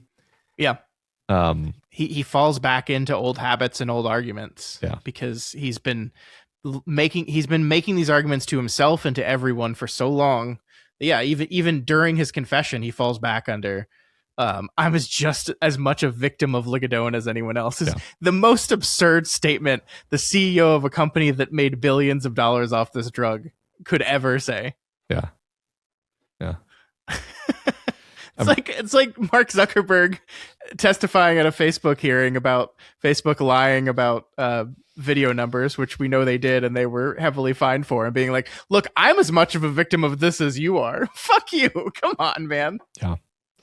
Yeah. I mean, the funny thing is, the Ligadone within the story is literally just like, well, it's an opiate. It's an opioid with a slow release capsule. Mm-hmm. It's like, why would that not be addictive? It's the same thing. Yeah. It's ridiculous. Oh, man. Okay. Let's talk about Camille and the apes. Yes. So she goes to the Rue Morgue at night. Something she has to do because she's just fired her two assistants that normally would have done this for her, but she has to go by herself. She meets Verna, posing as a security guard at the front, who, as we said, tells her, you shouldn't be here. You don't have to be here. Yeah. Don't come. You don't have to. Leave. Of course, she berates the security guard horribly because she's Camille. Yeah. And goes in anyway. And then things play out where Verna is the chimp, actually. Yep. I love that because I think we knew that was the case, before the camera reveal, which I love that, by the way. But I love her performance as a talking chimp. Carla Gugino, Carla Gugino is getting to do so much in the show. Like, she's getting to play so many different characters, and today on set I got to be a monkey. Yeah, and she gets to do different accents. She does so many different accents just in this episode. Yeah. It's great. I think that the main thing of this scene is this idea of the way it kind of starts when she gets into the chamber itself is this idea of, why do you hate her so much? Which I think has been one of the constant refrains of Camille and her hatred of Victorine, right? Like Verna asks her this twice. We know Leo asks her this. And this is the question that we've had from the beginning is like, what, like we are introduced to Camille via like her hatred of Victorine. That's one of the first things she says to us in the sequence we get of her is how much she distrusts and hates Victorine. And that's been the ongoing question. Like, what did she do to you? What could possibly have happened between these two women that makes them hate each other so much? And the reveal is, oh, she just recognizes a lot of herself in Victorine, and she hates seeing that part of herself, actually. And she hates the idea that she is more loved than I am, even though she's just like me.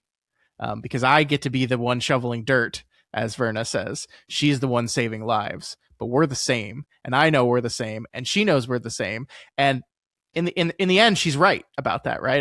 That's the part of Verna says, "You're right. You know, you were absolutely right about everything about her, but you still shouldn't be here." Yeah, I love that reveal. I love it. Yeah, I wonder, if her presence there and the pictures she took are going to be enough to, get Victorine in trouble. Probably so, right? Like narratively. Yeah, I have a question about this though. Like, so I think like dramatically it really works. Her walking around taking all these pictures of these monkeys with these apes with this horrible chest scar on them. It clearly smells in there. Those animals are probably not being treated very well. I'm not clear on what exactly this proves specifically, because like we are led to believe, and I think we can just accept this as fact. What is happening here is Victorine is doing these operations, putting this heart mesh on these apes, shooting them up with adrenaline to keep them alive, and then if one does die, she disposes of it, pulls another ape out, slices the ape open to make it seem like this is the one that I operated on, actually, and then destroys the other one. But what is just taking a picture of an ape with an incision on their chest prove in that? Because the argument could just be like, no, that's the one that survived. So that was my only, this ultimately doesn't matter, but that was my confusion of like, when she's saying, oh, Vic, I got you. It's like, what exactly does that picture of that chimpanzee prove? I'm not sure, honestly. I mean, possibly like the count is wrong, or possibly like all you would have to do would be give these monkeys x-rays and you would see there is in fact no heart mesh in them. Sure. And then you would be like, why do they have that scar? But again, she didn't do the x-ray. So yeah. I don't, I think maybe there's some adrenaline, like tubes on the desk which would help with that. But yeah. Yeah. That was, I feel like the adrenaline was an important piece of the puzzle here, where like the apes are pumped full of adrenaline, and that's what's making them seem. That's to cover up what's not going right. Yeah. So. I also I'm just stupid. I don't understand. So they're putting this heart mesh on an ape that's supposed to be able to assist with the heart function and also detect issues, right? And then it's killing them. Like, wouldn't a shot of adrenaline just like temporarily keep them alive? Like, I don't understand what adrenaline does in this. And this is not a critique of the show. I'm just genuinely like confused. I mean, I think it is temporarily keeping them alive, right? I think that's literally what's happening is, it's causing their heart to just hammer, even if it would, in normal circumstances, be really struggling, because it's, I mean, look, like there's a lot that's just not explained. Like, okay, what is going wrong with the heart mesh? Is it that it's like clamping down on the heart and just killing it, or is it that it's going out of sync with the heart? It's like it doesn't matter. It's just it's faulty and it doesn't work. The apes are dying. Yeah, exactly. Yeah. And she's lying about it and covering it up, and that's all that matters. They need to bounce the graviton particle beam off of the heart. I do think, and this is one thing I sat and thought about for a while, because, a lot of Verna's kind of prodding and poking at Camille here at the end is about her hatred of Victorine and that kind of stuff. But a lot of it is her really attacking us people about animal testing, right? This is the thing that we've done since the Greeks. It's horrible. It's cruel. Everything we create, we test on animals first. I think 90% of the drugs we test on animals don't even pass FDA standards. So, oops, sorry, animals. We don't even allow testing on chimps anymore unless there's special exceptions and generous donations. So it's really kind of a very pointed attack about these. I agree, kind of horrible testing we do on animals.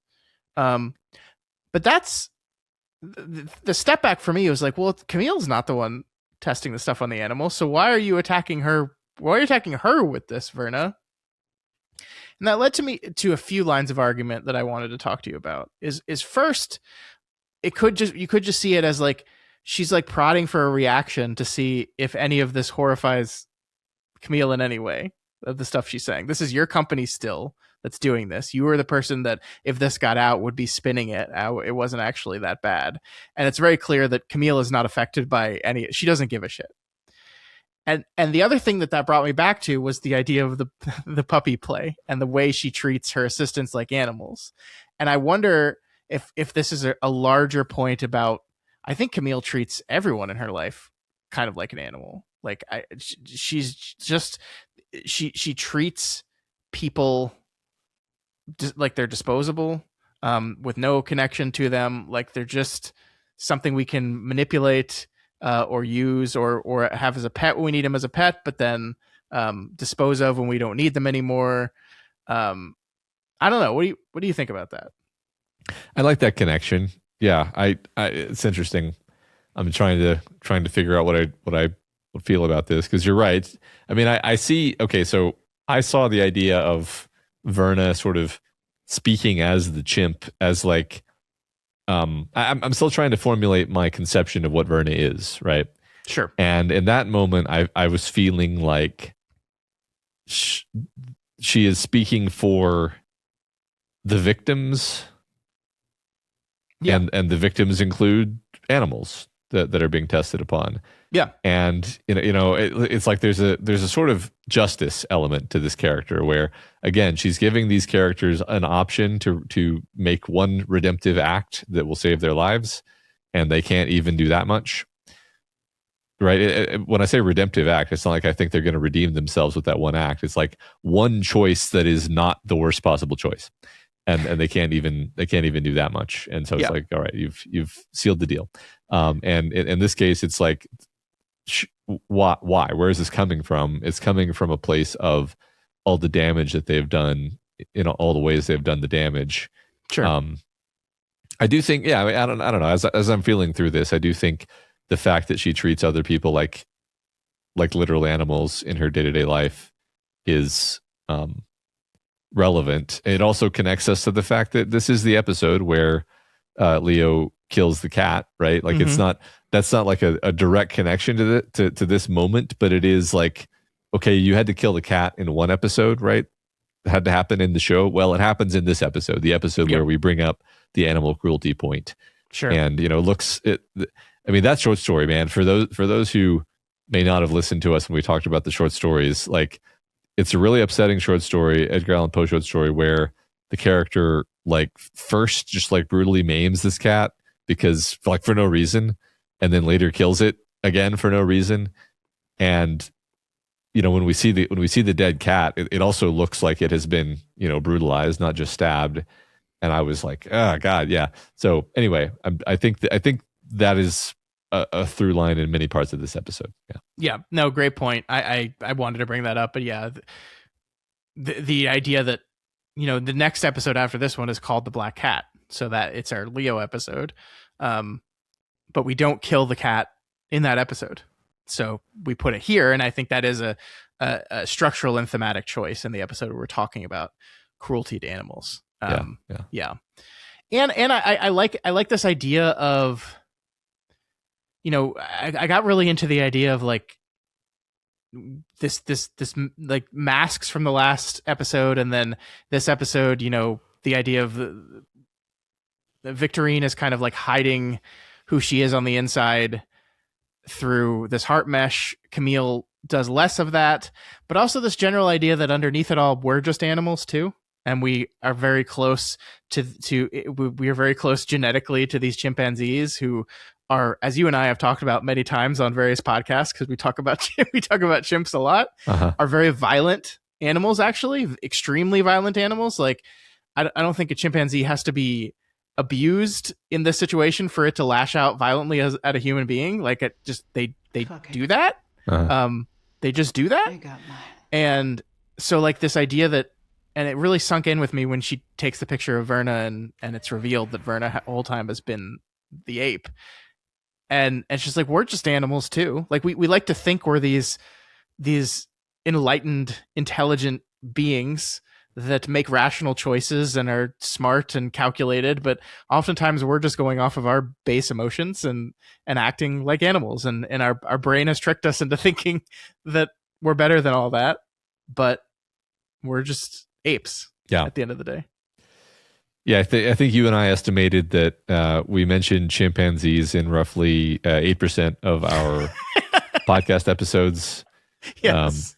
Partially due to the fact that we did a whole series on Planet of the Apes films over in the Doofcast, where we did one episode per Planet of the Apes movie. One of the most fun sequences of episodes we've ever done. Those movies are so fun. Yeah, check that series out if you haven't already. We had such a great time with that. Yeah. And then we just randomly mention chimps pretty much whenever possible. So yeah, always good to talk about chimps and how terrifying they are, how they're basically the scariest thing in the world. And they're so mean and they're so strong. Yeah, they're like an evil.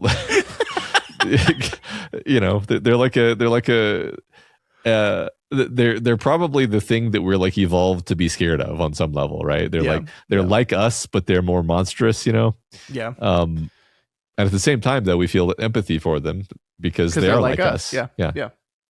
And yet we still horribly abuse them. Yeah. But it's okay as long as there's a need for a human disease.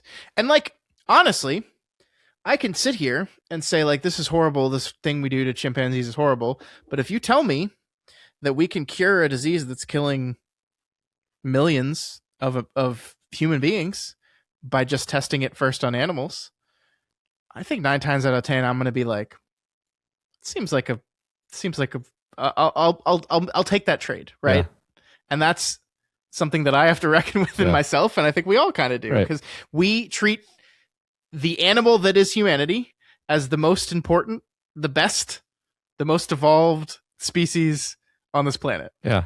And that's because that's who we are. I mean, I'm speaking a little bit out of my depth here. I got to admit that. But I did want to say at some point, like, it's not like drug companies are like, ooh, I can't wait to torture and kill some animals.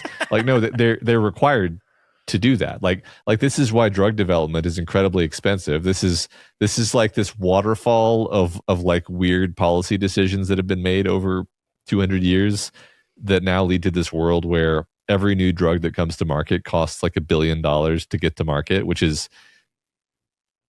then causes all these other problems when it comes to like why are drugs so expensive? It's like, well, fundamentally drugs are so expensive because it's so hard to get them through all the necessary hurdles of certifying them as being safe up to the levels that'll be accepted by the FDA. And part of that is this animal testing. So yeah, there are better and worse ways to go about the animal testing, but I mean, a lot of it is like fatal, like it just is. Yeah. So, yeah. I mean, if you're gonna hold guidelines for, we have to know this drug has a certain level of safety before we will allow you to test it on humans, then how do you show that data? Right. The only way to show that data is to test it on another living thing. Yeah. I mean, I don't know. It's not like I'm trying to absolve the ushers for their role. They're pieces of shit, and what they're doing to these chimpanzees is objectively terrible. Yeah. I think the interesting thing here, like the specific thing here, I'll say, is that Victorine is not just like being blamed for doing animal testing. No, it's because she's doing it wrong, knows that it won't work, and is lying. Yeah. And is like unnecessarily killing and butchering extra animals above and beyond the quota to hide the fact that she's doing that, right? Yeah. She's being, crassly indifferent to the animals' deaths and suffering, not just doing the necessary amount that has to be done for, like you said, sort of the good of mankind. Mm-hmm. Yeah, no, totally. It's barbaric and horrible. Yeah, and I mean, I think that Verna makes a good point that there's a difference between testing drugs on animals that could be incredible value to humanity, and it's like lipstick and things like that when we're testing on animals. And I think we've gotten better at some of that stuff over time, finally. But there's still plenty of terribly cruel things we do to animals constantly, every day. It's almost too much for a single person to actually reckon with, because it's too big. It's too big for us. Yeah, the animal testing thing, it's the optics of it are very nightmarish, you know? Yeah. I mean, I just said, man, chimps are so scary and they're so evil. And I was being a little tongue in cheek, but it's like, okay, look at this scene. You have these like Frankenstein cut up chimps in cages who are being injected with drugs to keep them alive. Who in this scene is scary? Obviously, it's the humans who did this to them. Yeah. Oh, yeah. So. Yeah. And gosh, she dies hard though. The amount of blood that's again, I think the show made a correct decision that we do not need to see the attack itself, that we cut at the perfect time, and that we just leave everything else to our imagination just by seeing the very prominent handprints in blood that are dragged, and then there's the sheer amount of blood in the scene, and then of course Camille's corpse in the corner while the chimp just sits there innocently, but then glares at you. Yeah. I love it. Because I'm an evil chimpanzee and I'm gonna fuck you up. You better get out of here. Yeah. Yeah. Man. Great scene, great ending. I like the dialogue in this. Part of it's just Kate Siegel playing this well, but the dialogue is so written where she's like yelling at her, is like, go back to your crossword. What's a 6-letter word for fucked? And then Gugino's response is fucked. Which is great because you have that thought like half a second before she says it. Yep. Speaking of Carla Gugino, let's talk about the other scene she appears in this episode. Oh, yeah. Which is showing up at Tammy and Billy T's house as a replacement for their usual girl, Matt. Everything about this rules. Yeah. So the one thing I want to say that I picked up on is we enter the scene and Tamerlane is wearing a blue shirt and her color is green. And so you're immediately like, she's not her right color. What's going on here? And then Verna shows up as Candy. Verna's wearing a jacket. When she takes off the jacket, she's wearing like a green nightgown. And you're like, because she's being Tammy in this scene. And then she opens her mouth. And am I wrong in this? That she's doing a Sam Sloyan impression? Did you pick up on that too? Because she starts speaking in an English accent when she shows up, and then when she gets into the Tammy character, I think she's doing a Sloyan, and I was like, this is incredible. This is absolutely incredible. I think so. I mean, definitely the accent, and then the articulation and the I mean, it's interesting because the character of Tammy is very sort of rigid and uptight, and maybe maybe what we'll say is she's playing the version of Tammy that Tammy wants to be, or wishes she could be. That's actually, I was having kind of a lot of fun watching this scene because it's all in the eye contact and facial expressions that are going back and forth between people, and you're really left to interpret what is happening, and my interpretation is, Bill T is going like, is this what you want? Is this good? And you see Samantha Sloyan, who's maybe almost taken aback at first, and then is like, yeah, this is what I want, and because I don't know if she's even fully confronted what she's getting out of this, right? Which I interpret as being like something like, you want to be in control, but you also want to be able to give up control. And so this is a complicated way in which you can still be in control of the situation because this is the girl you hired. Yeah. But you're abdicating control because you're stepping back from it and you're watching a fantasy of how you wish you could behave. I think that is the most important part of it. Yeah, I agree with you saying, but this idea of she doesn't know how to be that person, and so she has to hire someone else to play act that person. Mm-hmm. And the sex is certainly part of it, and she gets off on it, obviously. But just the idea of like everything that happens at that dinner table is like normal end of day dinner table conversation stuff, right? I had a rough day. I'm exhausted. I don't want to talk about my work today. Let's talk about you. It's just normal people shit. It's normal married couple shit. And she loves it. And she can't do it. Like, she can't do it. We've never seen her do that. And I mean, we talked with Matt about this yesterday, but like the heartbreaking part of his side of it, which is just my favorite moment in the show so far, honestly, when Verna as Tammy turns to Bill. You okay there? There's a fly in here. Trying to kill it. Just smack the microphone in the middle of the podcast. There's a fly on the microphone. Speaking of animal cruelty. But so Verna says to Bill, like, hey, how was your day? Now let's not talk about me. How was your day? And the look on Bill T's face, the way Matt Bydel plays this is like my favorite thing in the world. It's this moment of like shock and like, how was your day? Huh?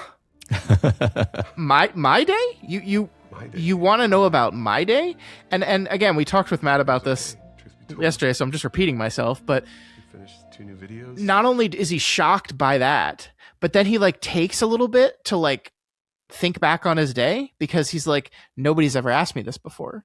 And he's like, I think it's partially like having to recall and remember, but it's partially like he's on unstable ground and is like maybe so afraid that his problems or the things of his day, like he doesn't believe people actually care about it. Mm-hmm. You know, when someone asks you a question and you like think you just get this feeling in you that they're asking that to make small talk or like go through the motions. Mm-hmm. And so like your answer is kind of like, it's downplayed and muted and like, you know, whatever, like I was fine. You don't really want to answer and what happens to Bill in that moment, I think, is he starts that when he's like, well, it was okay. And then like, as he goes, he can see in Verna's eyes that she's like genuinely interested in what he has to say. And so he like builds up to this moment of like, actually it was pretty great. And then we got our guy lined up, and I actually have some great ideas for the launch that I think we can incorporate into this thing. And it's just like this build up, this like wave crashing of pent up stuff that he's had forever, because Tammy has never been that person to him, or maybe never is the wrong word, but maybe not for a long time. And he can't help himself. And it's this like incredible, and she, the real Tamerlan, like loves that, right? Like she gets very excited by that. She does her spread her legs and sink in her seat movement, which is code for getting busy. And I just think this is like a masterful storytelling visually. As you said, like very little dialogue here. And the subtext of the dialogue is the part of the scene that actually matters. Yeah. And I loved it. I loved it. Yeah, me too. This is, again, I want to, like that bit I mentioned earlier about the comedy is like, it's a ridiculous situation, you know, situational humor wrapping 3 actors who were all playing their characters very straight, you know? Yeah. And yeah, the reactions, right? I really loved what Matt said. I've been thinking about it ever since we talked about some of his favorite parts of acting being the reactions, just the really surprising and earnest reactions, and that was like his the transformation that goes over his face when she says that, and the looks that go back and forth between him and Sam Sloan, who I have to say they have a great dynamic, you know. Yes. Such good stuff. It's phenomenal. I loved it so much. I can't wait. I can't wait to get into more of that relationship, and as things carry forward and we get to Tammy's episode. Yeah. it's gonna be really fun. Yeah. We kind of touched on Leo and the cat, but what I just want to say here is, like, you know, I think we talked with Rahul and we talked a little bit with Kate about how they got a lot of input into their characters in this one. Like some of the character choices, and like, I think Leo Usher is just like Rahul Kohli if he was an asshole, because, like, Matt, he's wearing a Liverpool hoodie. The hoodie he wears in this episode is a Liverpool hoodie. And Rahul Kohli, like, loves Liverpool football. Sorry. He's playing, I think it's Red Dead Redemption 2, which he said in his interview to us is like one of his favorite games of all time. And he's a character, we learn his job is he owns a company that makes video games. So it's just like, this is all Rahul, but like, it's like, okay, what if it was me, but I was this horrible drug-addled monster? I was laughing so much. I saw the hoodie and I was like, wait, that's the Liverpool like saying. I was just laughing to myself. No, that's great. I love that. But then there's also elements. I mean, okay, so the fun thing about this episode, specifically pertaining to Rahul for me, is we see a side we've never seen him play.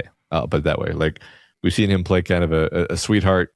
We've seen him play a stoic sheriff. You know, we've seen a lot of dimensions from him, honestly.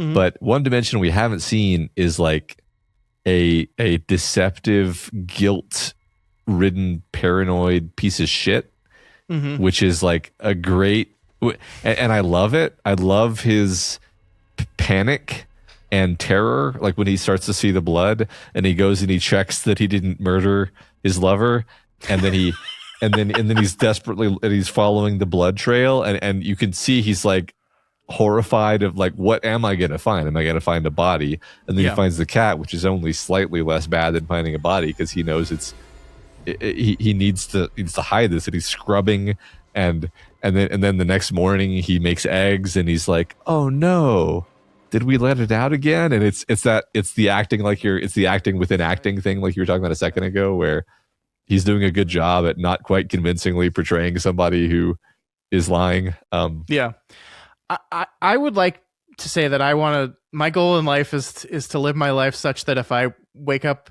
from a bender with blood on me, my first thought is, ooh, did I kill the person that I love? But yeah, no, I agree with you. I think he does such a fantastic job with all of this. It's just, Leo Usher is so interesting, and I'm looking forward to getting to dive into him more next week. But, you know, we kind of said last week that there's this guy that felt like he was separate from it all, and we get that, you know, just textually this week, where he says, I'm not in all this shit with you guys. Like, I'm not part of that. I make video games. That's what I do. I don't get in with any of this pharma shit. I'm not part of it. I'm above it. I'm better than it. And I love that Camille kind of takes him to task. It's like, you don't make video games. You give money to people that make video games. You don't make anything. You don't do anything. I love that, because I think that is maybe ultimately going to be the reveal to Leo, is that he's an usher. He sure is an usher, just like the rest of them. And yeah, what he's doing with hiding the cat and lying to his significant other, like, that all is part of that, and he plays it so well. That, I just want to say, fucking shit ton of eggs that he makes. Did you see how many eggs are on this plate? That was probably like, that had to have been like 6 to 8 eggs. That was like, there's so many eggs. Continuing the motif of lots of eggs being broken. Yeah, there you go. Who's gonna have the eggs in next week's episode? Yeah, it's a symbol. I just loved the first bit of that scene, by the way, when he wakes up obviously feeling like shit, and he wipes his face and wipes the blood on his face and doesn't realize that he's done that. So he's walking around with the blood on his face, and we, you know, I think because we read The Black Cat, we kind of know that he killed the cat, but yeah. But I do wonder how that scene would play if you're just coming into this without that knowledge. Yeah, I think you strongly suspect that he killed somebody if you don't remember the cat. If you remember the cat, I don't know. Anyway, yeah, I love it. It's great building of tension. It is great, and we'll see how that plays with him next week. I do just love the fact that he was legitimately like really broken up by what happened to Perry. Like the only one that seems outwardly really emotionally affected by it. And that makes sense from everything we've seen of their relationship. Like the interesting irony of the fact that Vic and Camille like could have been, I think Verna just says this, right? Like you could have like teamed up, you could have been together, you could have helped each other through what it is like being one of the bastard daughters of Roderick Usher. But instead you decided to hate each other.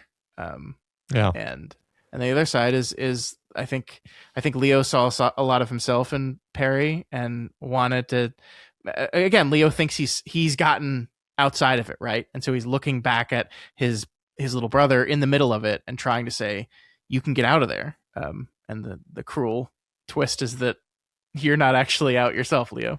Yeah, I mean, it will be interesting to see what Verna's approach to him will be because he thinks he has gotten out of it. I mean, and in many ways he has successfully gotten out of it, but in many ways he has not. And it's like, well, the ways in which he has not, we're going to interrogate those and push those buttons, obviously. Yep, for sure. Anything else you wanted to mention? Overall, I mean, I think I didn't quite finish a thought earlier. We were talking about how the kids all have a kind of psychological dependence on Roderick that can't be addressed by anyone else in the world because he's their father. Yep. And the end of the extra bit of that thought was going to be that Roderick has that relationship basically with his sister, where he gets something from his relationship with his sister that he can't get from anyone else. She's always there to be his hype man, to talk him up, to talk about how awesome he is and how he is the winner. She's always the devil on his shoulder. But at the same time, the devil on his shoulder that makes him feel really damn good about himself. And she has imposed this view onto him of who he is, that he has kind of absorbed and taken on this character, but he still requires her ongoing sort of approval / reinforcement and love to be that guy, I think.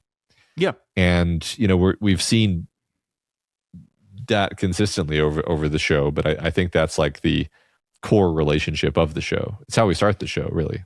Yeah.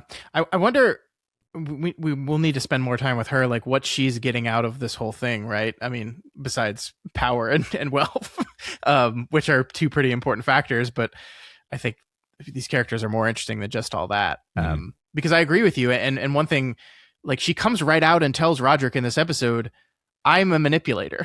Like I will work in the shadows to push people in directions that I want to ultimately get what I want. How much of what she has been doing to Roderick Usher her entire life is that, right? To push him into being the person that she wants him to be. Yeah. I don't know. We'll see. I agree with you. I think this is a great character, very interesting character. I love all the portrayals of her. The woman who's playing her as a young woman, I think she's really good. She's really good. Yeah. One thing I wanted to point out, to go back to the Kate fires her assistants for refusing to sleep with them. I shouldn't say Kate because that has Camille fires her assistants refusing to sleep with their moment. Did you catch that when she puts her sweater back on, what she's wearing? No. She's wearing a Bill T. Oh my God. Sweatsuit. And first of all, Kate, if you're listening, if you didn't steal that from the wardrobe and take it home with you, just horrible missed opportunity. Second of all, I love this as a through line that we talked about last week, right? Where like publicly she's constantly making fun of him. Like around her assistants, she's making fun of this guy. She even in this episode calls him, I think, the clown, like clown prince of fitness or something.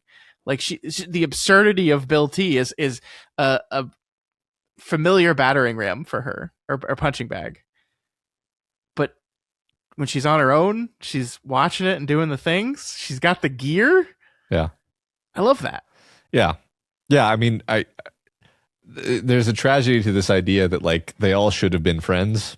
Yeah. But we're driven to be at each other's throats, you know?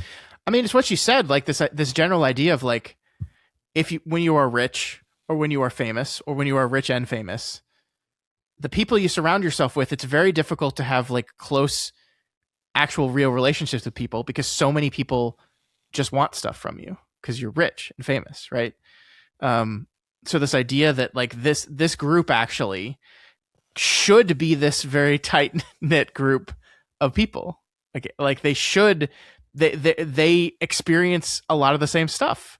Like their lives are similar in a way that most people's lives are not. Yeah. So they should be friends. They should be close. Yeah. And they're not.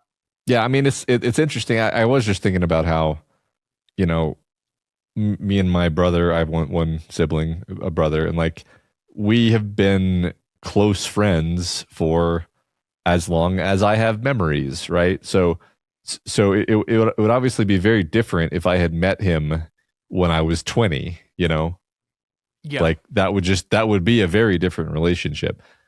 But I still think, I mean, it's sort of like, you know, how could you possibly know? But it's like, I still feel like even if you met your sibling when you were 20, you would still find that you have a lot in common. And you would find, you know, maybe you're not destined to become great friends, but there's obviously ways in which you would naturally see eye to eye. Sure. And it's an opportunity for a friend. It's an opportunity, at least. And to sort of squander that seems unfortunate. I don't know if you agree or see it that way. But yeah, I think so.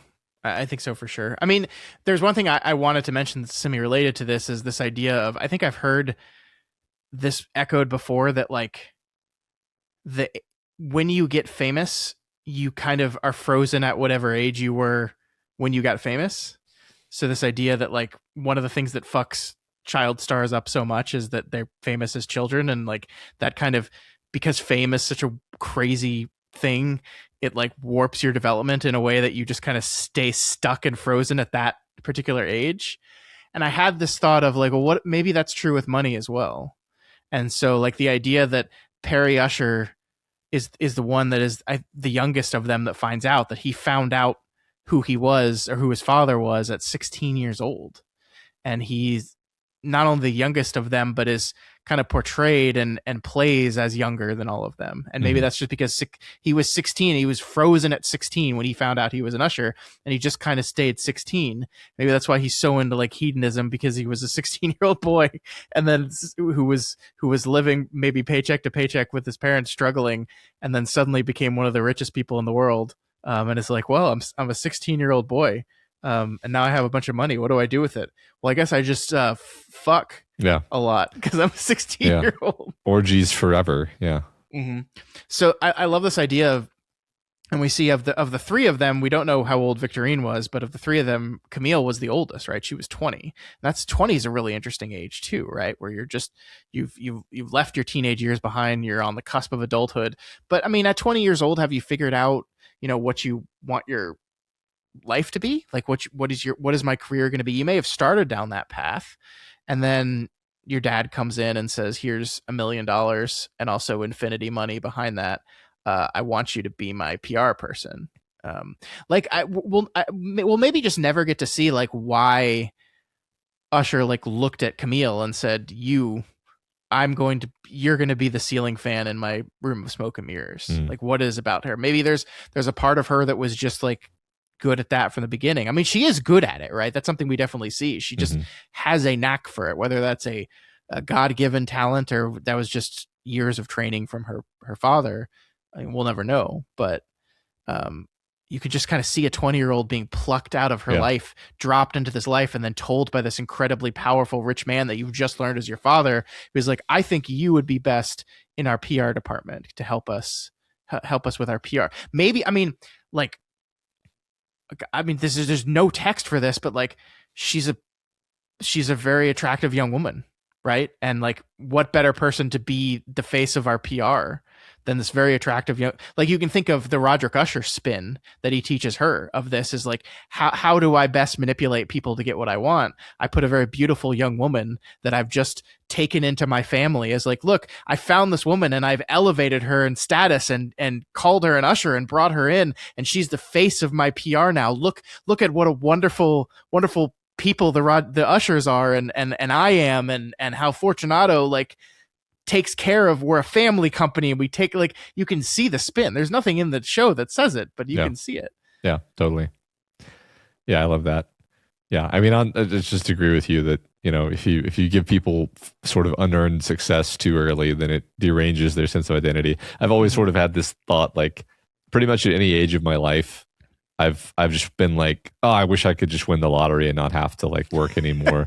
But like, then I get older and older and older, and I'm just like, man, I'm so glad I didn't win the lottery, because I never would have like developed, right? Like all of the skills and knowledge and personality that I have now, like it's like hard earned, right? Because you're like, I have to keep doing stuff. I have to keep engaging with the world. And if you win, you know, too early, then you're no longer really the captain of the ship anymore. Yeah. I mean, that is, I think, ultimately one of the big things the show is saying about these concepts of generational wealth and this family of children that didn't earn any of this and was just given it, and what that does to you, how that destroys you, and the type of people it makes you. The idea of, we don't make anything. Like, these are the Usher family is, we're told, like one of the richest families in the world. What do? They don't make anything. They don't build anything. Mm-hmm. They just spin. Yeah.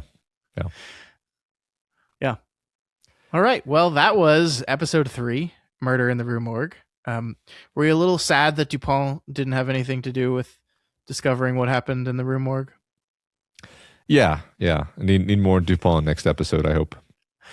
I think we're gonna keep seeing him for sure. Yep. We didn't get any young Dupont in this episode at all. Yeah.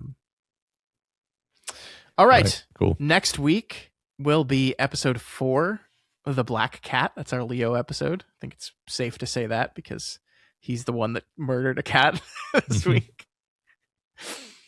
Let's get to discussion question. So last week's question was, what's your favorite Gothic framing device for a story? House of Seven Paws says, The Woman in White by Wilkie Collins, a very fun Gothic mystery adventure from 1860, uses an epistolary format with multiple narrators writing in their diaries. A common enough framing device, but one unusual bit made me especially love it. One of the protagonists is on the verge of defeating the villain's scheme, but she gets sick and her diary trails off. Then it starts up again, written by the villain, who found her unconscious, read her diary, and wrote a long note in it just to gloat. He praises her narration, especially the parts about himself, says he hopes she feels better soon, offers condolences for how badly her plans will fail, and thanks her for all the information in her diary that will help him win. It's hilariously snotty. Later, that guy narrates a kind of reverse frame story in a confession, and it's even funnier because now he's already been defeated and he still can't stop mentioning how great he is. That sounds really fun. That's really fun. I need to check that book out. Yeah, 1860. Wow, everybody was doing cool shit in the mid 1800s. Matt, is it too late for you to go back to school and get your PhD in 19th century literature? It is not. Otherworlds 1999 says, favorite Gothic framing device goes to Wuthering Heights for not using 1 but 2 filters. The outside frame is Mr. Lockwood, who is a bit comic relief and a dandy. He tells the story to us, but the story is actually told to him by the second frame, Nellie Dean, the housekeeper. Her story is questionable because of time, bias, and situation. The overall effect is one of an outsider hearing some juicy gossip about some truly messed up people. Love that book. Really like it. Mixed to favorable on the adaptation of that movie, that story that came out this year. I mean, it's like not true to the book at all, and kind of wild, but in ways that I quite enjoyed. Fun. Actually. Awesome. Great to hear. I didn't know you saw it somehow. All right. Per Jane says, I can't share any titles for fear of spoilers, but I love an unreliable Gothic narrator, a semi-epistolary journal written to describe the haunting events of Rose Manor or Cedar House or Holmes Estate. As the reader grows more aware that our storyteller's perspective may be skewed, reality gets squishy around the edges, and by the time we realize the narrator has been the one haunting us all along, everyone's dead and the narrator is doomed. Sigh. So good. Yeah. Jody, please text me the titles. Yeah. That sounds fun. Yeah, those sound compelling. Yeah. Sorry, your turn. Taking my thunder, man. Yeah, Busy Dad 82 says, I really like the history of Dutchman's Creek as told by the guy in the diner in The Fisherman. The outer story is about two widows, Abe and Dan, who are in the grips of their grief over the loss of their wives, so they take up fishing as a way to bond. The inner, gothically framed story, which takes up a huge portion of the book, is one told by a local at a diner outside of Dutchman's Creek, a mysterious and remote fishing spot discovered by Dan. What the inner story reveals implies that Dan's motives for the trip may go beyond that of simply fishing. We read that book for book club. Loved it. We did a great episode on that. I still remember the ending of that book very vividly. Yes, me too. A lot of great sort of Lovecraftian / Gothic / maybe Poe-esque perhaps imagery in there. Yeah. Really, really cool stuff. Yeah. Magic Nate Ball 17 says, my favorite example of a Gothic framing story in literature is The Turn of the Screw by Henry James. The framing story is a group of friends gathered around the fire on Christmas Eve, reading a manuscript of an anonymous governess recounting various events in which she makes attempts to save her two wards, Miles and Flora, from the hauntings of the previous workers' ghosts of the Bly estate, Peter Quint and Miss Jessel. By the end of the tale, the bleak ambiguity of the true existence of these apparitions is brought into question. Are the ghosts actually there? Or are they just in the slipping imagination of the governess? I find it fascinating that Henry James doesn't commit to either side and allows you to come to a conclusion yourself. I'm a big fan of Henry James, and the feeling of uncertain dread and morbidity is renewed every time I reread The Turn. Yeah, pretty good book, that. Yeah, I still feel kind of dumb for not having correctly interpreted it without people sort of pointing me in that direction. And then you're like, oh, yeah. Yeah, I got that totally the first time instantly. I think you should feel dumb. It's a hard book. Well, it's just I don't think the book really tips its hand particularly, but yeah, once you're cued into it, you're like, oh yeah. Obviously. Yeah, we better stop talking about Henry James though, because if we talk about him for another 2 minutes, half the listeners in the podcast will. That's true. Just bail. Oh God, they're already leaving. Okay, let's quickly go through the rest of the answers. We have from Baby King to Digger Sam, interview with the vampire's framing device of Louis telling his story, maintained across book, 1994 film, and the new TV show. Mm-hmm. Yep, great stuff, great movie, ending and all that, which wasn't that way in the book, but I love the ending anyway. Cat Shuts Up Reads says Princess Bride as possibly Gothic with an open mind about the definition of what Gothic means. I mean, it definitely is. That's definitely a framing story, right? I'm assuming he's talking about is he talking about the book or the movie? Because the book has, the book has a framing story too. The book has a framing story of being found by an editor, and then the movie. Yeah, they both have framing stories. Yeah. Woody Day 1992 says Wizarding Glass as a framing story with Roland telling the quartet his youthful love story with Susan Delgado. Yeah, they're kind of holed up in a nice cozy place too, so it's kind of Gothic. Willow Chef says The Yellow Wallpaper by Charlotte Perkins Gilman. The Secret Journal framing leaves the reader uncertain whether the narrator is insane or imprisoned. Scarlet Claret says Pomegranate by Edoaga Ranpo, a Japanese author who named himself after Poe phonetically, which is a book with a clever mystery twist, apparently. Wait. Edgar Allan Poe. Edgar Allan Poe, yeah. That's awesome. Edgar Allan Poe. That's great. I'm delighted by this. Processing that. Yeah, I'm done. And then Odin's Ghost 31 says Mexican Gothic, framed by a mysterious letter. And yeah, that's cool. I don't know. I've heard of that book. I think. Okay, cool. My mother has read that book and told me it was good. I never tried it myself. All right. Our next week's discussion question is: what is the best movie that features apes? Or I guess if you want to do a book too, you can do a book. But and there's so many options. We love apes at Doof Media. It's our favorite topic. We're ape forward. We're fascinated by them. We're terrified of them. Everything in between. Yep, everything in between. This is gonna be fun. Yeah. I'm interested to see how many people pick Dunstan Checks In. Yeah. The greatest ape movie. Yeah. As we all know. We do. Such like a weird time that was like, what if we do a movie that's just like an orangutan? It's just like being crazy. Yeah. And that's the whole movie. People love monkeys. Cool. That's all we had for you folks this week. Next week, episode 4. Somehow, Matt, we're knocking on the door of halfway through the show already. That's crazy to me. Yep. Feels like we just started. Yeah, it's crazy to me too. Yeah. Episode 4, The Black Cat, is coming next week. Awesome. Remember, you can reach us via email at flanaganswakepod@gmail.com, on X at flanaganswake19, and of course the subreddit at reddit.com/r/doofmedia is the best place to answer that discussion question. And you can find every episode on YouTube and on Spotify in video form. Please leave us a comment or a rating or review or a thumbs up, or click just any button on the screen.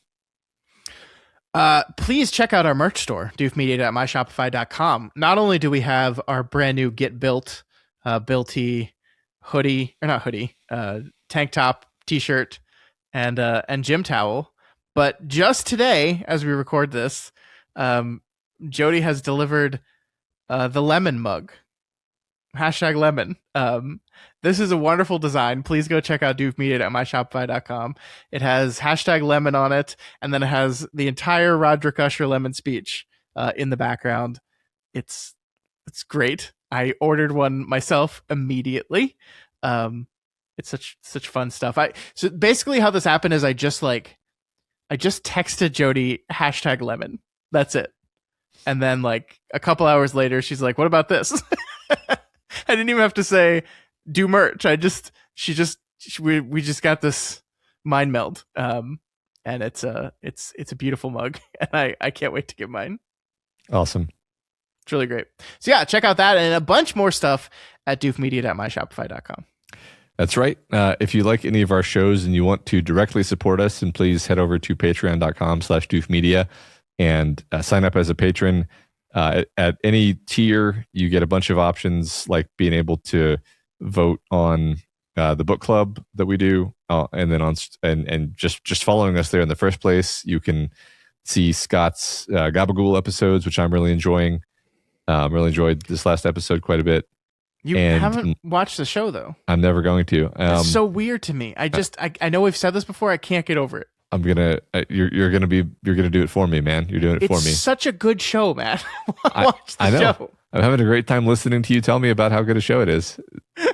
And you can catch up on my story over there. We're at like chapter 15 or something. Yeah. It's like almost like a real novel length at this point. So if you want something to start into, start now. Yeah, but if you don't want to support us on Patreon, that is absolutely okay.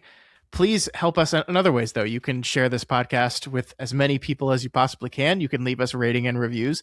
This week's Spotlight review comes from the United Kingdom. Comes from Pran out of the UK, who gives us 5 stars and says, "A Flanagan fan's fever dream.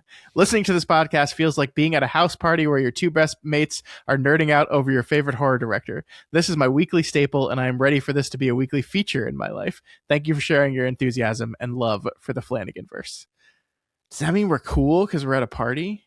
It does. Or does it mean we're like drunk and being ridiculous? Both. I like being someone's fever dream. That feels good. We start out being cool, and then we become drunk and ridiculous, and then we become a fever dream. I mean, that is literally like over the course of any episode, exactly what happens. Thank you so much for that review. Thank you, everyone. As I said, I've discovered a way to see our international reviews now, so I'm going to be continuing to go through that. It's fun getting to visit different countries and seeing how they spell favorite. Yeah.